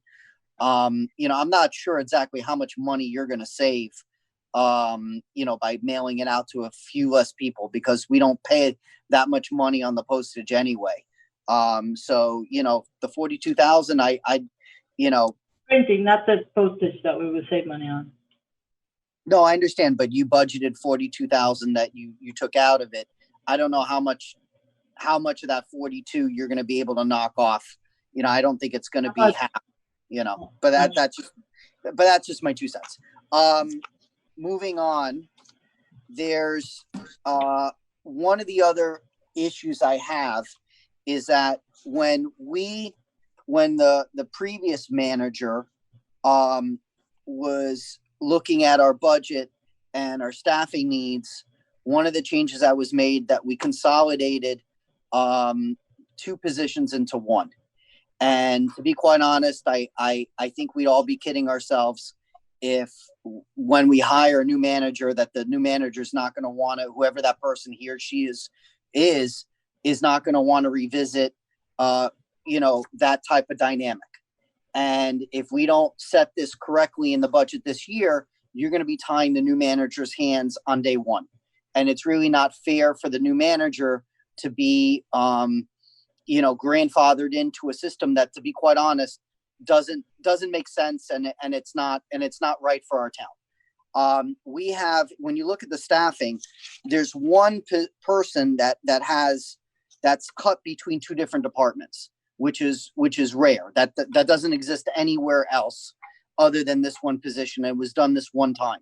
Even when you have positions that fall within multiple departments or fall with, like, for example, you have one IT person that falls within IT, a second IT person that falls within Causeway, you don't have this. So when when they merged or subsumed the assistant manager position with the finance director position, you have this odd sense of 50% cut for each, which to be honest is not the way that I would do it. What I think we should do is we should budget for an assistant manager and budget for a finance director, subtract the amount that we're currently paying the individual for doing both those jobs, and whatever the difference is, we need to add into the budget. Because if a new assistant, a new manager comes in and says, you know what, I want to make a staff change, what are we going to do? We're going to have a deficit. And that's not right to be pretending that it's not going to happen, because it may happen. Now, this is something that, from a budget standpoint, it's not that much money, but it's important. When you cut 120,000, right? Well, you also have to cut it within general revenue, because you're really only talking about maybe 30,000 plus because remember, you're only factoring what, about 33% for general revenue. So it's really not that much. You're looking at 91. So it's really like 30,000. But I think it puts you in the right place. Now, obviously, you're going to have to take the money from other funds, but from general revenue, you're looking at about 30,000. But that would restore that money, you know, and I think that's the right thing to do. Okay. Okay. Anybody, anything else, Jordan? No, I mean, that's obviously the newsletter. That one other thing that I think it's very minor, but I understand, I agree with my colleagues that, you know, we need to slim down the budget, but at the same time, we also need to be cognizant of ways that we can improve the lives of the residents. You know, we spend a staggering amount of money for the bare minimum. You know, you call 911, the police come out. You know, providing those core services costs you most of the money, if not almost all the money. There's very little money in the budget for those things. Obviously, we cut all the programming as far as the you know, the Veterans Day and all that stuff, and I agree with that. When we talked about the concert series cutting from 8 to 4, if it's if we're able by December, I'd like to make sure that one of the 4 concerts is the winter concert, because that's the one that, I mean, a lot of people come to that. Obviously, that's the one that started the whole concert series. So I just want to keep that out, that's something that's meaningful. I think that hopefully, God willing, we can have the concert in December. I agree with Elizabeth, if there's a way in regards to the lighting, anything that we can do to get people to come out. One of the things that I was not so happy about was cutting the movies on the green from 8 to 4. You know, I understand that we're planning and saying, well, we may not, but who knows, you know, maybe, you know, you're talking about $3,000, you know, in perspective, if we can have other opportunities to get people to come out and socially distance outside, that's a huge benefit to our, you know, our community. You know, at $3,000, I mean, that's nothing, you know, in what a multi-million-dollar budget. So if there's a way that we can bring back the movies, again, if it's socially responsible, I think that's something we need to do. Just little things like that, because they cost so little money. So does anyone have an issue about bringing back the movies as a possibility? Obviously, we have to socially distance and whatnot, but again, it's outside. You know, $3,000. Jordan, actually, that was on my list. I'm just going to tell you this. I don't think there should be any question. I mean, I think, we have to be optimistic that hopefully by January, this COVID issue will be hopefully over, hopefully. But if that's the case, you know, the fact of the matter is we can delay the movies. Right now, we're doing it once a month. I don't have a problem for $3,000 more. So you do it every 2 weeks, you know, starting in January or February when we're able to do it. When the weather's still nice, you just do it more frequent. It's a huge event. We get a great turnout. The residents love it. And we're talking $3,000. There's no way I would support cutting that. Right. And that's what I'm talking about. Those are the things that, you know, you're spending $5-6 million on things, and then this is 3,000. That's the kind of thing. But those are the things that my core things. I'm really not going to go too much into it. Thank God I found you an extra 20 grand, which, by the way, cuts at the 30 grand that I wanted to put back in. But other than that, I'm good. But let me just say this: the deal with the assistant manager and the newsletter, for me, those are deal breakers. I mean, those are 2 things that are really important to our constituents. You know, those are things that I know that we're trying really. I mean, listen, I looked at these numbers. Ask Marlene. Marlene, I'm not easy, right? When it comes to budget. Right. They're laughing because she's crying on the inside. But let me tell you something. I'm not easy on it, but to be honest, you're going to look back and say, yeah, you know, we spent a couple dollars, but we're doing the right by whoever the new manager is going to be. So we want to set up that person up to succeed, not to fail. So that's it for me. I have another question. Oh, go ahead. Maybe Melissa can answer this one. I was sitting here looking through all the budget papers. How much are we budgeting for town attorney next year? I couldn't find that. Like 125 or something like that. It went up total. Well, not just for the town attorney, but legal. I'm looking for the total amount that's in the budget for legal services and how much it went up. and why? Because assuming it went up. That's my recollection. Yeah, it went up. It went up because it's reflecting actually what we're spending. It was always under budgeted.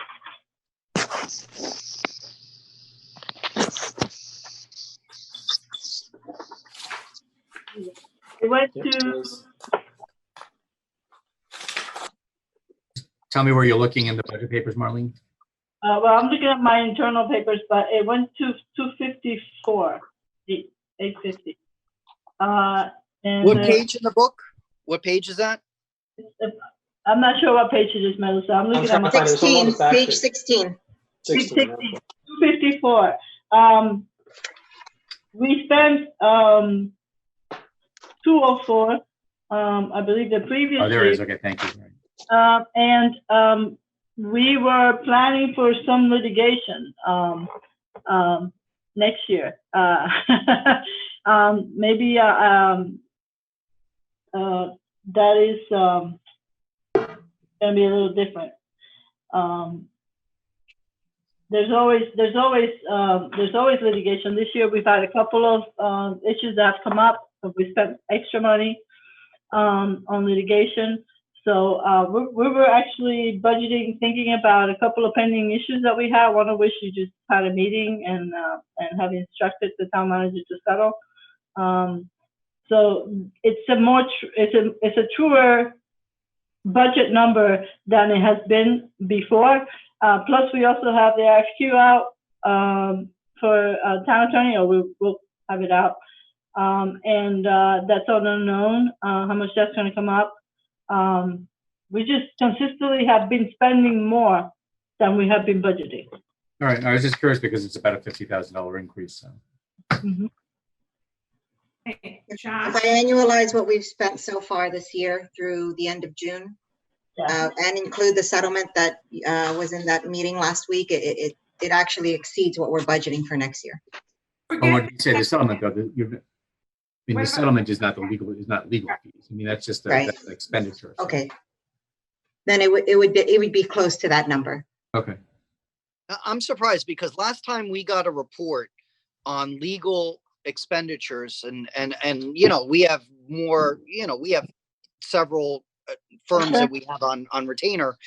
And I remember we spent a significant amount of money on telecommunications. I remember Gary coming in, that was a big cost. Obviously that's rolling off for next fiscal year. I can't imagine, But 2018, 2019, we spent 12. We have consistently been spending more. We've been in a deficit position for legal services. Okay, I just wanted to make sure that we needed that number in the budget. I'm not going to. Yeah. Josh, Okay, I'm going to try not to go over too many things everybody else has already gone over, and we've already discussed some, but I'll start off by saying this. Marlene and I went through line by line on a whole bunch of items. There were a few items that I know, Marlene, you haven't had a chance yet because we got this just a little while ago that you and I went through, that you're going to come back and find out if those things can be eliminated, if they were errors, or if they were overstated. So once you get that, you'll report hopefully back to us at the next meeting, because there was some money that we might be able to save if there were a few errors. As far as the items getting cut, I will repeat what I said before. The newsletter, I think, should stay as is. If we want to try and eliminate a little bit for the pages, so be it. I don't really think there's going to be that much savings by reducing the number of pages, but I think the newsletter is a lifeline to a lot of people for direct communication between the town and residents. I will say that as far as the pool, please report back to us shortly about that, or have Frank do so. That's not something I want to lose, but I also don't want to be spending more money. I don't like paying for something twice. That's just sort of a little problem. I wanted to ask you on the law enforcement, you have something here which is the eliminated areas. Eliminate 4 new police vehicle leases. Yeah. These are the recommendations. The last thing we want to do is undercut the police force. Was this the recommendation for the police to reduce those? There's plenty of vehicles on hand, and there's actually extra vehicles on hand. It would just delay the purchase of new vehicles, replacement for 1 year. So there are plenty of vehicles that are on service that still have a life, and there are extra vehicles that we have for police that are utilized for other purposes also. Utilized, excuse me, for just like sitting in the same place day after day, week after week, whatever it is, doesn't fool anybody. I did look at the fleet, and I did look at whether we had adequate vehicles. We have adequate vehicles. When I spoke to the chief about the cut, it wasn't, there wasn't any negative feedback. They understand that it's tough times and that we're cutting some things. There were some things that they asked to put back, and we did put it back. Well, I want to make sure that, we allow our police officers to take their vehicles home. I don't want to have a problem where we're short vehicles because, depending on a shift. We have You really have enough? We have excess We do, vehicles. we do, Josh. Yes. Okay. Josh, We continue. are not, the ones that you see sitting on the side of the road, those are the extras. Right. Yeah, but I'm going to make sure they're functioning. I mean, some They of are them don't look functioning. good. They are. Okay, the other thing here, obviously the movies, I want that back. Look, I hate the fact that we're eliminating several of the events, the Veterans Day, the Pride, MLK, Hispanic Heritage. But, quite honestly, I'd like to find the money back for Snow Day. That has a huge attendance. That really does bring the community together. We can obviously postpone it if need be to later on, maybe to the beginning of the year, if, hopefully, again, COVID is no longer a factor by the beginning of the year. But that's one of our best attended events. And at the very least, we're trying to re-engage the residents back in and have that sense of community if and when we get past COVID. So I'd like to find that 25,000 somewhere along the lines. I can argue with you about that, Josh, but I mean, I'm sorry to interrupt, but I mean, last year's, there were a huge amount of people packed on to the street in front of town hall. I mean, I hope that we're going to be, out of COVID by the end of the year, and so, maybe it'll just be excess funds if we don't use it. But, exactly. I'm not that optimistic. Right, but let's budget for it, and we can always push it into January, February, or whenever it need be. But when it's still cool, but if we don't, then we have the extra funds. But I'd really like to have it there because if we get lucky enough and COVID passes, that's not an event that I'd like to miss. I'd like our town residents to have that opportunity. One of the things I mentioned, and Marlene, I just want you to repeat to me again. We saw on the budget, one of the things that you guys cut a lot were listed as maintenance. And you and I discussed this earlier. You said that you don't have, none of this actually constitutes deferred maintenance, correct? No, there were some projects that were done last year that are obviously not going to be done again this year.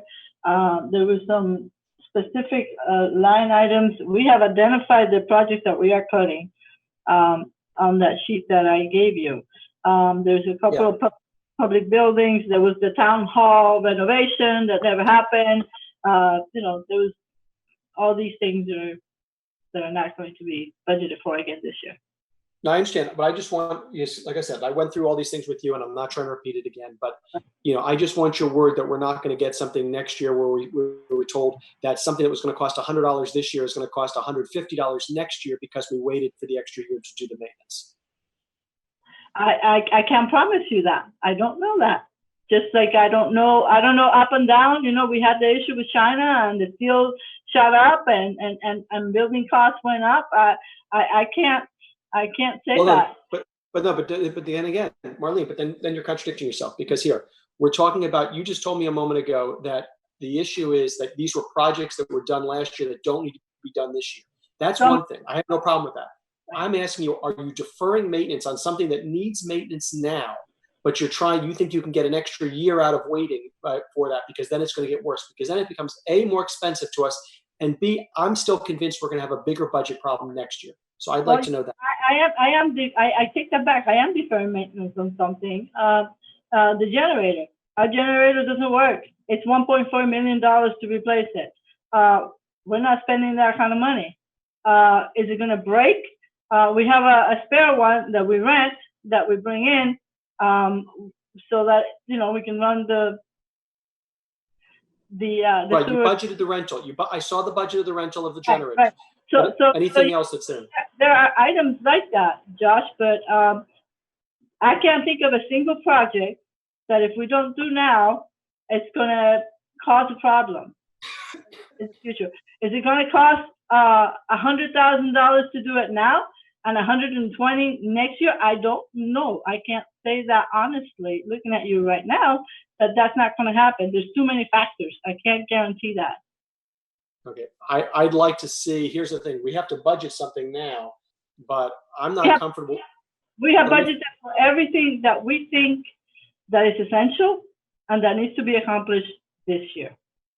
Okay, I'd like before the second budget meeting, and I know obviously at that point we can't raise millage, and I don't want to raise millage, but we'll have to start cutting drastically somewhere else if we have a problem. I'd like to see a report from engineering stating very clearly that they believe that there will not be anything that is that significantly worse a year from now as to now. That's a real problem when you defer maintenance. And I don't want to have, I don't want to get hit next year. It's not pushing it down the road. If we have something that we have to fix or that we know is going to be considerably more expensive because it's going to get that much worse in a year, I want to know that now. So that's a major factor. We have budgeted for the air conditioning repair. That is the one thing that we have to have this year. Well, it's replacement. You budgeted for the replacement, for the new cooler and everything else. Yes. That's fine. I'm just asking if before the next meeting, because we only got this thing on Tuesday, and so the fact of the matter is, I'd like engineering to come back with a report and tell me flat out whether or not we're going to have a problem with anything else later on. Well, first of all, we don't have an engineering department anymore. We have consultants. And then every year we have projects that are identified, and we have to prioritize them.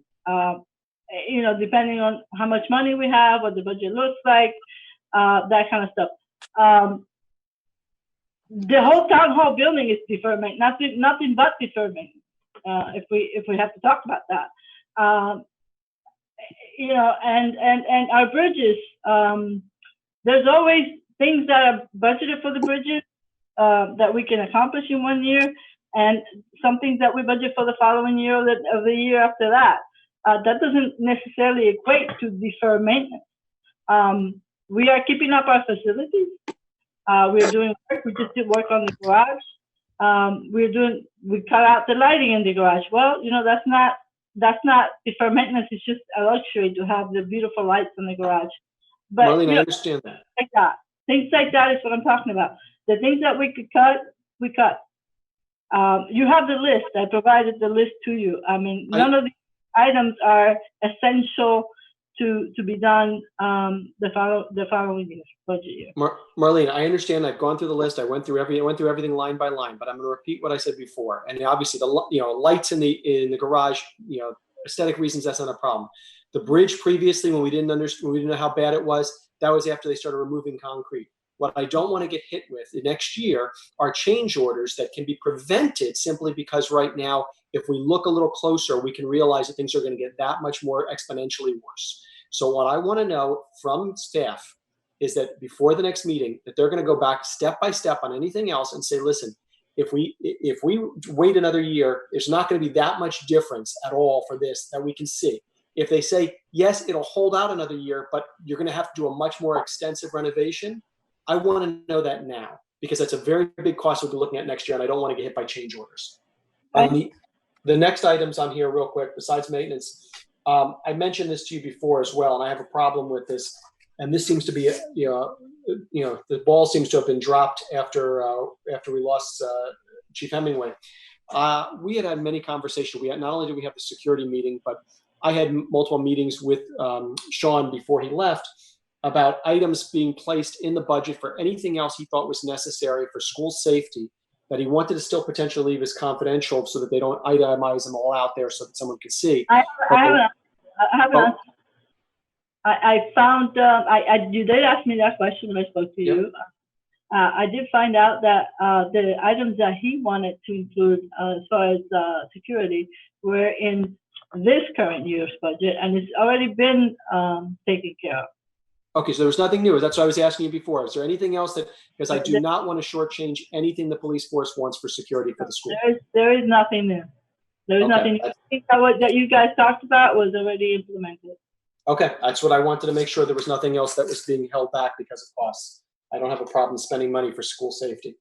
Okay, other than that, I think we've hit most everything. I still think we can, pull a couple dollars out of, Parks and Rec, budget there, because I do not believe that we're going to have all those events, but we'll hit that as necessary.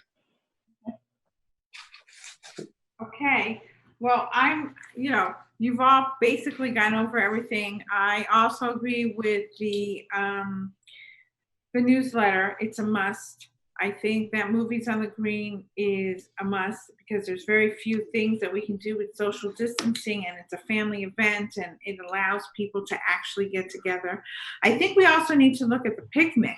The picnic is $20,000, and I have to tell you, I think, we should take a look at it and see what we can do with it. Either bring up the quality for the $20,000 or figure something maybe a little different than what we've been doing all the time. And I think that we need to go to public comments and see what the constituents have to say. So Alba, please. We have two residents, Kathleen Kennedy. Okay. Ms. Kennedy, please go ahead.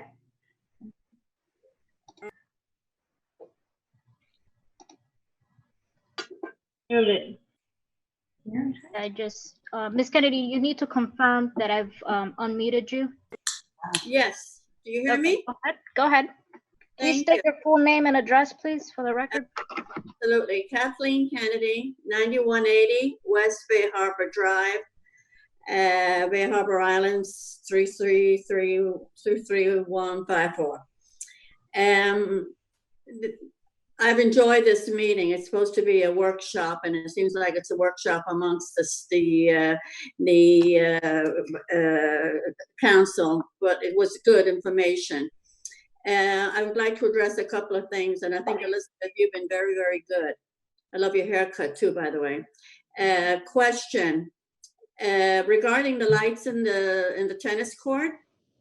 After calling the administration for lights, I am the one that called the Board of Education, had them lights turned on.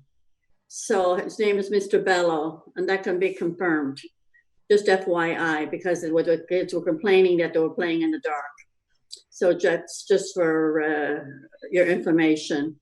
Regarding the Morris Broad picnic, it was always my understanding that that was a free picnic from the Morris Broad Trust, and you're charging $20,000. Is that correct? Still has to be budgeted, Mrs. Kennedy. Sorry? Still has to be budgeted. Why are you budgeting $20,000 when it's it's advertised as free from the Broad Trust Company? We also budgeted 20,000 in revenue to offset it, so it's a wash. Okay. Thank you, Melissa. Why don't we combine all the photocopiers that we are using that cost over $100,000? Why? What is all that about? I think if we just use, maybe get two, but everybody has their own little thing, and it's costing us over $100,000 for photocopy. Any suggestions? Any way we can save money on that? That's not an accurate number. We have, not everyone has a photocopier. We have one in PD, one in administration, one in the annex, one in the community center. Yeah, but have you seen the price of it, Marlene? Yeah, they're leases. Amount to? Excuse me? What does it amount to? It doesn't, I don't know off the top of my head, Melissa, I don't know if you have the number available. It does not amount to $100,000. The leases are, I'm thinking about a particular one. The leases are about a few $1,000s a year plus the copier maintenance. It's not $100,000. I know that for sure. Okay. Regarding the tennis courts, we have somebody who's paying for the pro that's running the tennis courts? He has a contract with us. He runs the tennis courts, and he's not paid. He's charging our kids, correct? For his instruction. Okay.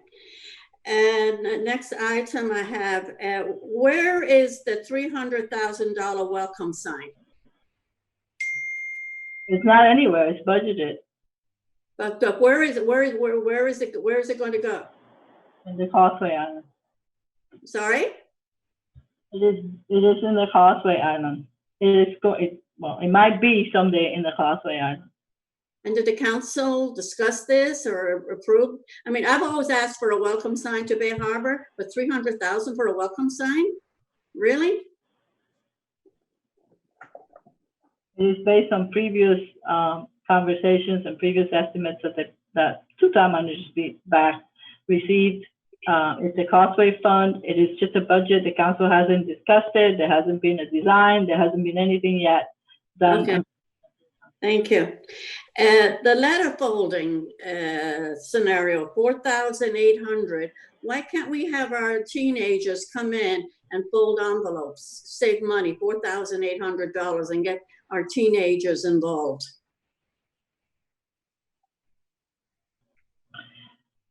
That is something that we use for notices. We use it for the bills, the water billing, and we're going to use it for the water billings and anything else. I don't think our teenagers are particularly interested in that. If we have somebody volunteer, we'd be happy to use it. But it is quite a boring exercise to sit there and fold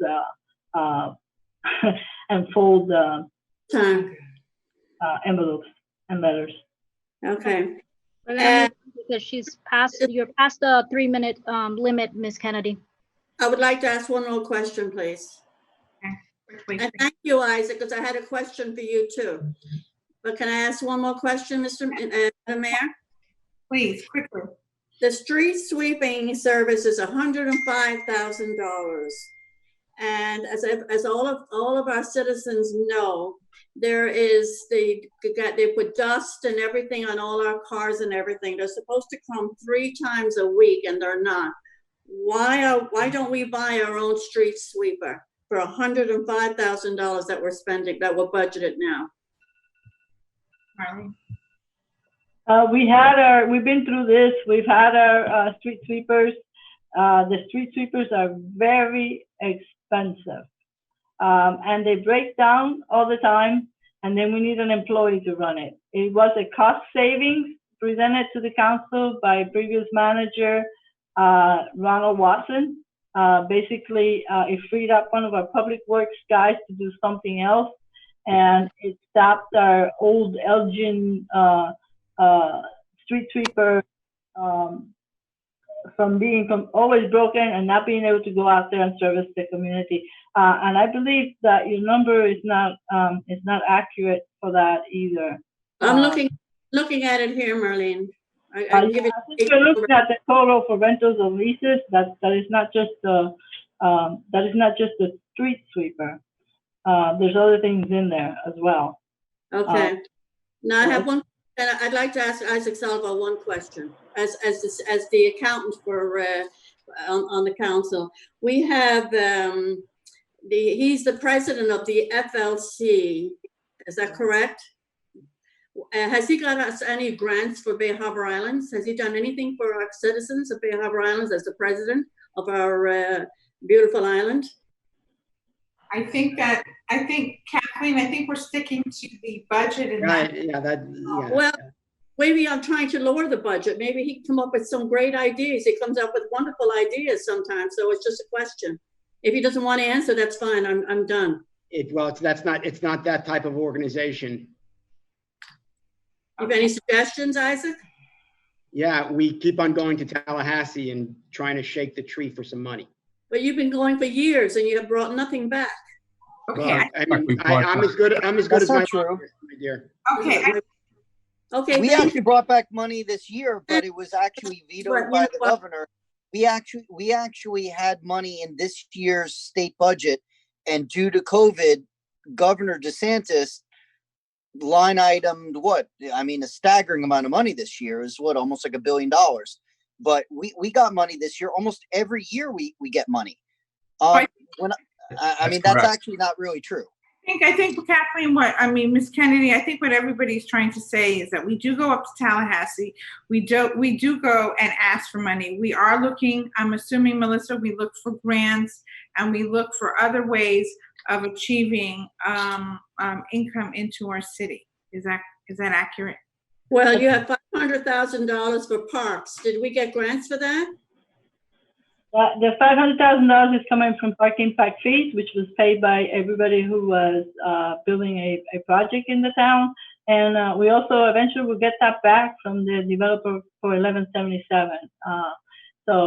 Yeah, and I also wanted to remind everyone that the project that we have now on the Causeway is $1.2 million, which is not costing the town any money, which was actually originally something that Isaac was involved in way back that we recouped. So I just wanted to bring that up. I did that personally, and I took crap personally for spending $300 on a plane ticket for going to Washington. So believe me, that more than paid for it. I just want to mention something because that as a result of me being second vice president, and president of the Florida League of Cities, the name, the town of Bay Harbor Islands, has been printed and published, I would say at least 800,000 times in the past 3 years. Well, so I'm looking. People know where Bay Harbor Islands is now. Instead of calling us Bal Harbor, they call us Bay Harbor Islands now. I'm looking at your website And now. I think the time is up. Yeah, Madam Mayor. Kennedy. Nothing. Okay, thank you, Ms. Kennedy. Mayor, we have one more, Mrs. Newhut. Mrs. Newhut, please state your name and address for the record. Francis Newhut, 1060 Kane Concourse. First of all, You have to speak a little louder, Ms. Newhut. okay. Well, in your conversations, you mentioned with the COVID that we are going to have to change our ways of providing services. I must tell you that as far as the summer camp goes, this was not followed. We've had coronavirus in that community center and in the town hall, and they were both closed down for periods of time. Miami Beach and others were required to shut down certain places, and this one should have been closed down as well. Instead, we still have our camp, which is poorly run because you've got maybe 4 or 5 people running it and only 6 children. I think that's a waste of money. It's $35,000, and it should have been canceled when Miami Beach and all the others canceled their program. The other thing I have to say is we're having an election. I had asked previously because we had coronavirus in the community center. We still don't have a place to have our election. This was all mentioned to the supervisor before we even started spending money on our election. And unfortunately, our town staff rushed to her and started pushing for us to have these elections. We are not used to just mail-in ballots. It's professionally done, I feel, in this town. And I think this needs to be questioned. Our elections have to be questioned with the coronavirus. This is not a fair election. The other thing I wanted to mention was in the last, not the last meeting, the meeting before, we were told that the school now has taken over our interlocal agreement and owns the property. If that is true, that means that we have to budget now for a new park. We are short of places for our children to play and our grown-ups. We have a list here from the school stating that they will determine when they will open up those facilities. Now, this is a Florida statute that has jurisdiction, interlocal agreement. So I don't know how the school took over, except that now we're broke and we're going to have to look for a park or a facility for all our town residents. And we're not talking about a little park on a waterfront that needs improvements, even on the seawall. So that is a problem. Also, we're finding our kids playing basketball all over, in the streets, wherever, making noise, and the police are stopping them. Can you please not do that, Melissa? Thank you very much. It's not very nice. I sat here for 2.5 hours. Please stay on topic. I appreciate it. Thank you. Ms. Newhut. You know, like I said, I had to call to even find out because the way this is all presented to us is confusing. I have this paper right here. You can't see it because you don't show my face, but there's a paper here. I had to ask a council member whether or not we could even talk. There's nothing here that says that there's public participation, which there really wasn't because it went for what? It's 7:30 now. I sat here for 2.5 hours to hear what you had to say when it's a workshop. And on top of that, we have to have the council speaking when it's not even on the paper that the council's speaking. It says a special notice virtual meeting. I think these meetings are selfish. They deal only with the council, and you are not allowing our whole town to know what's going on in our town, including the election. Thank you. You're welcome. Thank you. Anybody else, Alma? I did have one more. Linda Zilbert, she raised her hand. Give me just 1 minute. Ms. Zilber or former Mayor Zilber, if you could please state your name and address for the record. Former Mayor Linda Zilber, 1231 95th Street, Bay Harbor Islands.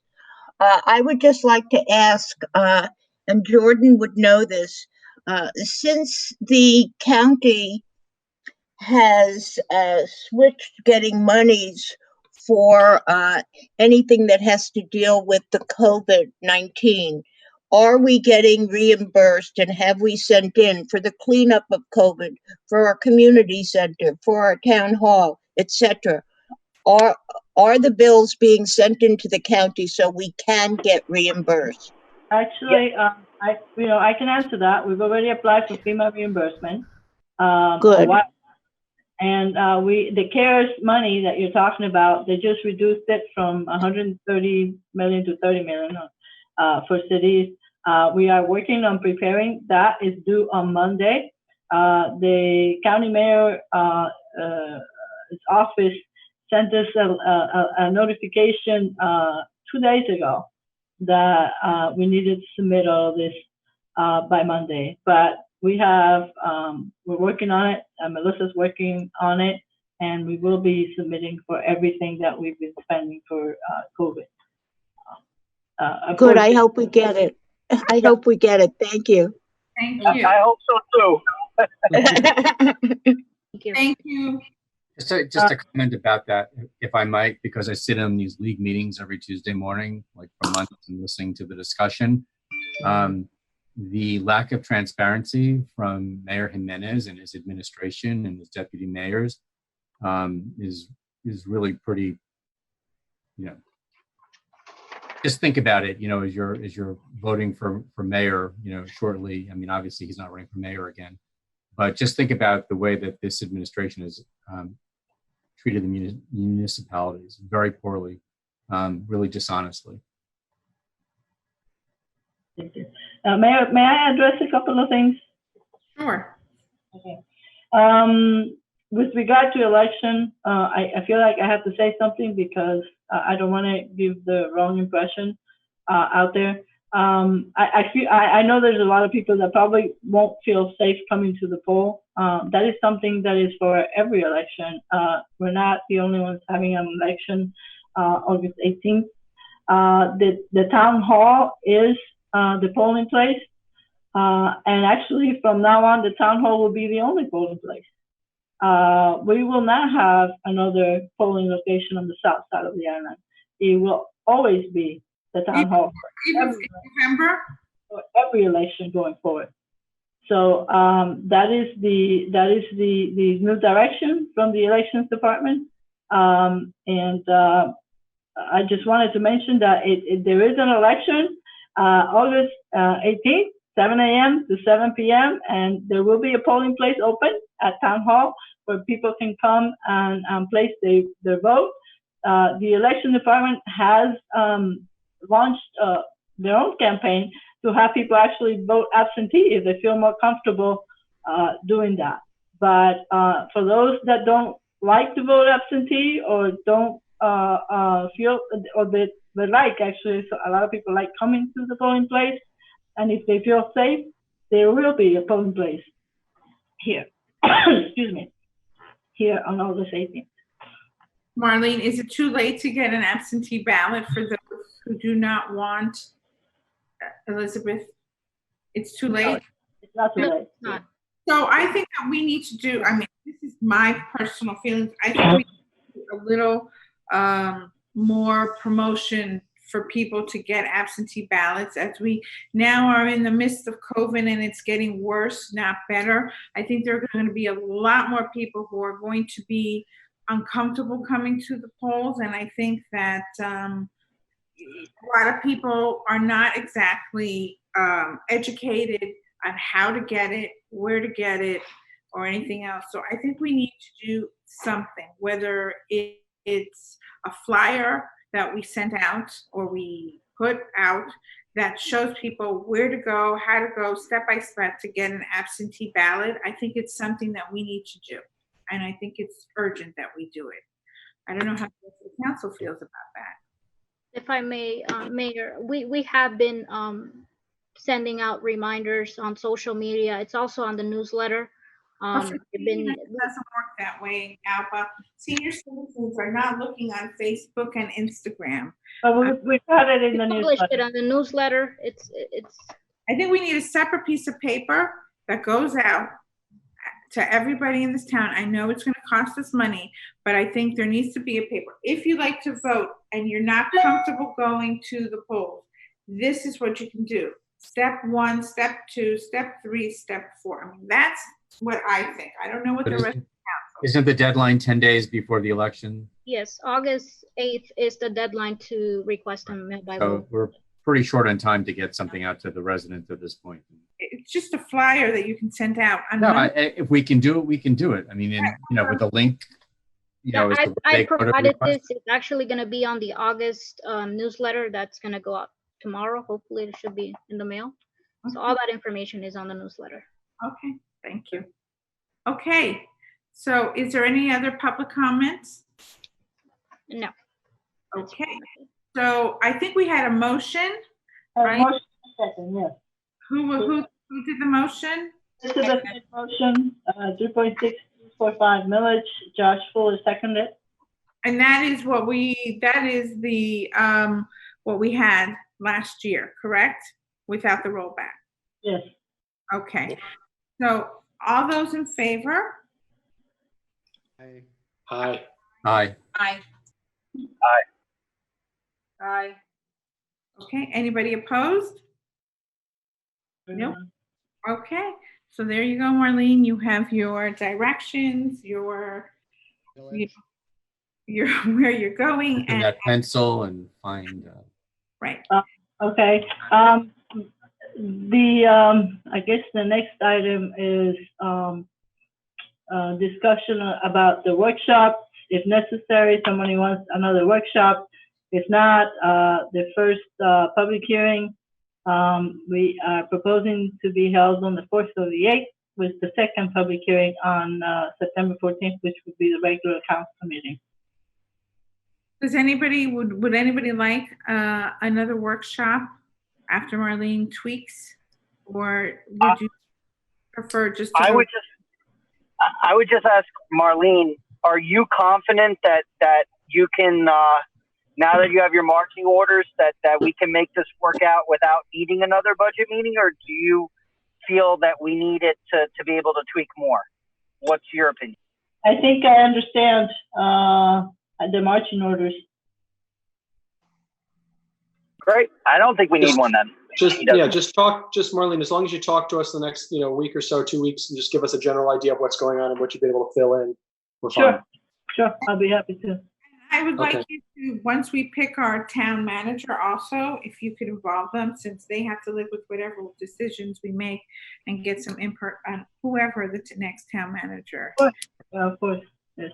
Okay, Stephanie, before we adjourn, I just wanted to throw one thing out there. It's when we're done, if we're done with budget, I'm sorry, Josh, but we do need to identify whether it will be the 4th or the 8th, the first budget hearing. I like it on the 8th for myself.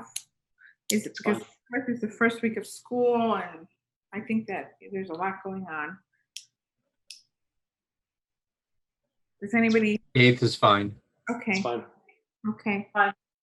Okay, then as long as everybody else done with everything else, as long as we have everybody together Marlene, I just want to know, I know you already sent out one text to us about this, I believe it was yesterday, but while we were on this meeting, Tropical Storm Watch was issued for South Florida, including Bay Harbor Islands. Yes. So if you want to go over anything with us as far as prep, I appreciate it. Actually, since I could not be on the call because I was at this meeting, I have the police department participate on the call. I've also been in contact, heard from the Coast Guard regarding bridge lockdowns. If the winds, it depends on the trajectory. At this point, we're monitoring everything. I've had the Public Works go out and start cleaning out the gutters and the drains, because we're obviously going to have a rain event no matter what, and there's always flooding. So we've had that done. Alan Castellanos has been in contact with the EOC. He's my point of contact, and we've been talking, we've been meeting. We have another update tomorrow morning at 9 o'clock, and then subsequent to that, I will be meeting with them. There's some decisions that will have to be made tomorrow with regard to the playgrounds and the covers, whether to remove them or not, and it all depends on the trajectory that they are talking about, and it all depends on the winds and the wind force. So everyone is monitoring.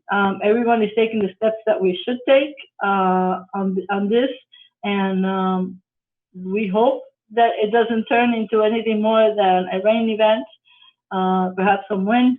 But we are prepared, and we're taking all the steps that we normally do before. Are we doing a reverse 911 so that we already, no, it's not reverse 911 anymore, it's so red. But yes, we already have updated our website, updated our social media, and we already working on a email, first email code red, and then we'll do a call depending on the news we get tomorrow. Okay, just keep us up to date. We appreciate it. Sure, no problem. Mayor, before you adjourn, I wanted to give you a little update on the status of the grants that we've applied, and since it came up today, it's very timely. We have applied for a sea level impact assessment study, which we have submitted the closeout documents and should be getting reimbursed the $70,000 that was spent on that.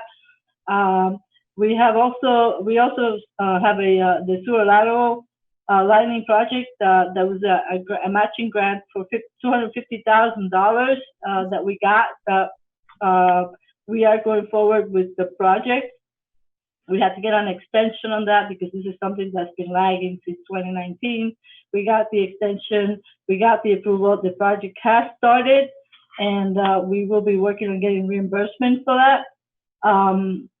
We also have a $50,000 grant, which I mentioned, for the Tot Lot Park project that we are working with our grant firm.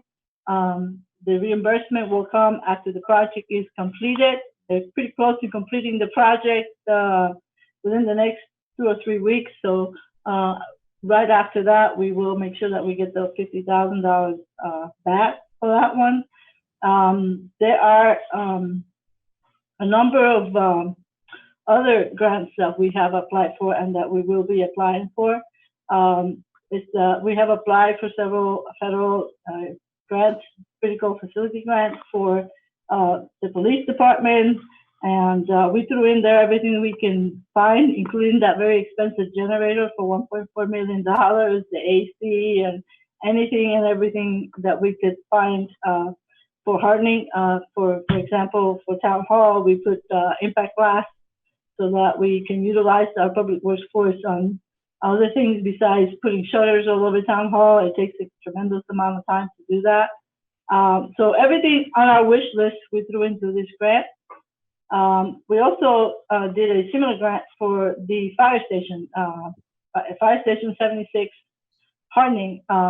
There's flooding there, and some of you saw a sign come up not too long ago from the project that the Army Corps of Engineers been involved, which puts up that seawall through Miami Shores and all this nice stuff. One of the recommendations is to relocate within 5 years. I think relocate Fire Station 76 from Bay Harbor Islands because of the flooding. So we have put in a grant to address a lot of our infrastructure for flooding. You know that this was built as a retrofit into the garage. It was built lower, so they get a lot of water in there. The building official actually helped me, and I got some numbers from from engineers about helping the flooding at that station, and it will also help the community because it will go all the way out to West Bay on 95th and behind the garage. We'll put some pumps in, so it's a big project. That project is $1.3 million. We need to do, and I hope to get this, but we need to keep an eye on this recommendation because we have a $130,000 or some, at least from the fire station that is right now going into our funds that we would hate to lose that money. So that's one of the reasons why I put that grant in. We also have another grant application submitted for a sustainability and resiliency plan. And for the, I think, what do they call it, Jordan? I think you spoke to me about that one. That one is still pending. It's a grant for the business community. That's from the U.S. Department of Commerce. Right, exactly. And then there's another grant that we put in, which is a very ambitious grant that we're going to put in. It's for the replacement of the Indian Creek Bridge, the entire bridge. We've gotten some estimates, we've gotten some numbers, and we're putting everything together to submit that grant. It is, again, it's federal monies that we can try to get our hands into. It's a general infrastructure. It's for the replacement of the Indian Creek Bridge. We've had, since I've been here, we've had the West Relief Bridge replaced, and we had the small bridge between the East Island and West Island replaced. The two left over are the big ones. So if we can get funding for the Indian Creek Bridge, then we only have to worry about the This is not cheap though. This is about $8 to $10 million. Through the years, we've had residents complain about the width of the sidewalk and all this stuff. So we're trying to put in there enhanced, walkability, making wider, enhanced lighting, everything we can think of. We're trying to put in here. So that's so far what we've identified, what I've been working with our grant writer about, and these are seeds that I'm planting that somebody else is going to have to work on.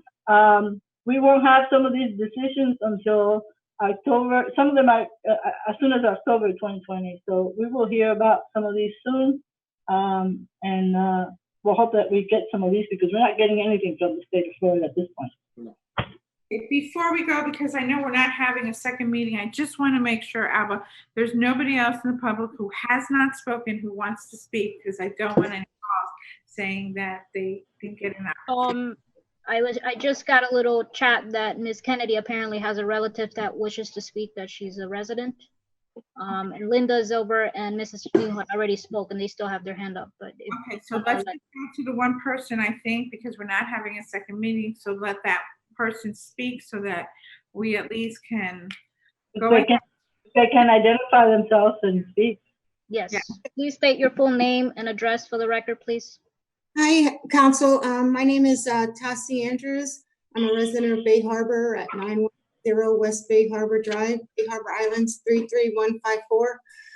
I just want to say well done on the budget. I reviewed it thoroughly. I also did some analysis with a similar city, Surfside, you're joining. I was wanting to know if the council, what means can I present to you, having reviewed their 300 pages and your 67 to see where potentially to save 25% on your budget. Who do I send that to? I don't want to go in detail here, but who can I send that by line item to send? You can send it to each and every single one of us on the council. You can send it to Alba and have her distribute it to the council as a whole. And then we can correspond, or if somebody would like, you know. How about manager try to present in the budget? Yes. That again?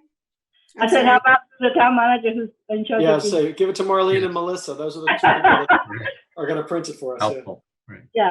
Roger, thank you. I just wanted to know, Surfside, theirs was very thorough, and sometimes it's better if you look at others, your neighbors, where money they saved in other avenues, which I did a cross-reference to, and can potentially save our city, the great city of Bay Harbor, almost 25% on their current budget over. Well, I would like to see that myself personally. I mean, you can send it to the mayor. I don't know if anybody else, Elizabeth, are you interested? Just if it goes to Marlene and Melissa, they can distribute it. Right, all of us, right. Thank you for the time. Have a good evening and be safe. Thank you. You too. Okay, anything back else from the council? If not, everybody stay safe, and we will have our next meeting on September 8th. Okay, and thank you. Good night. Good To adjourn. Take care, everyone. Night.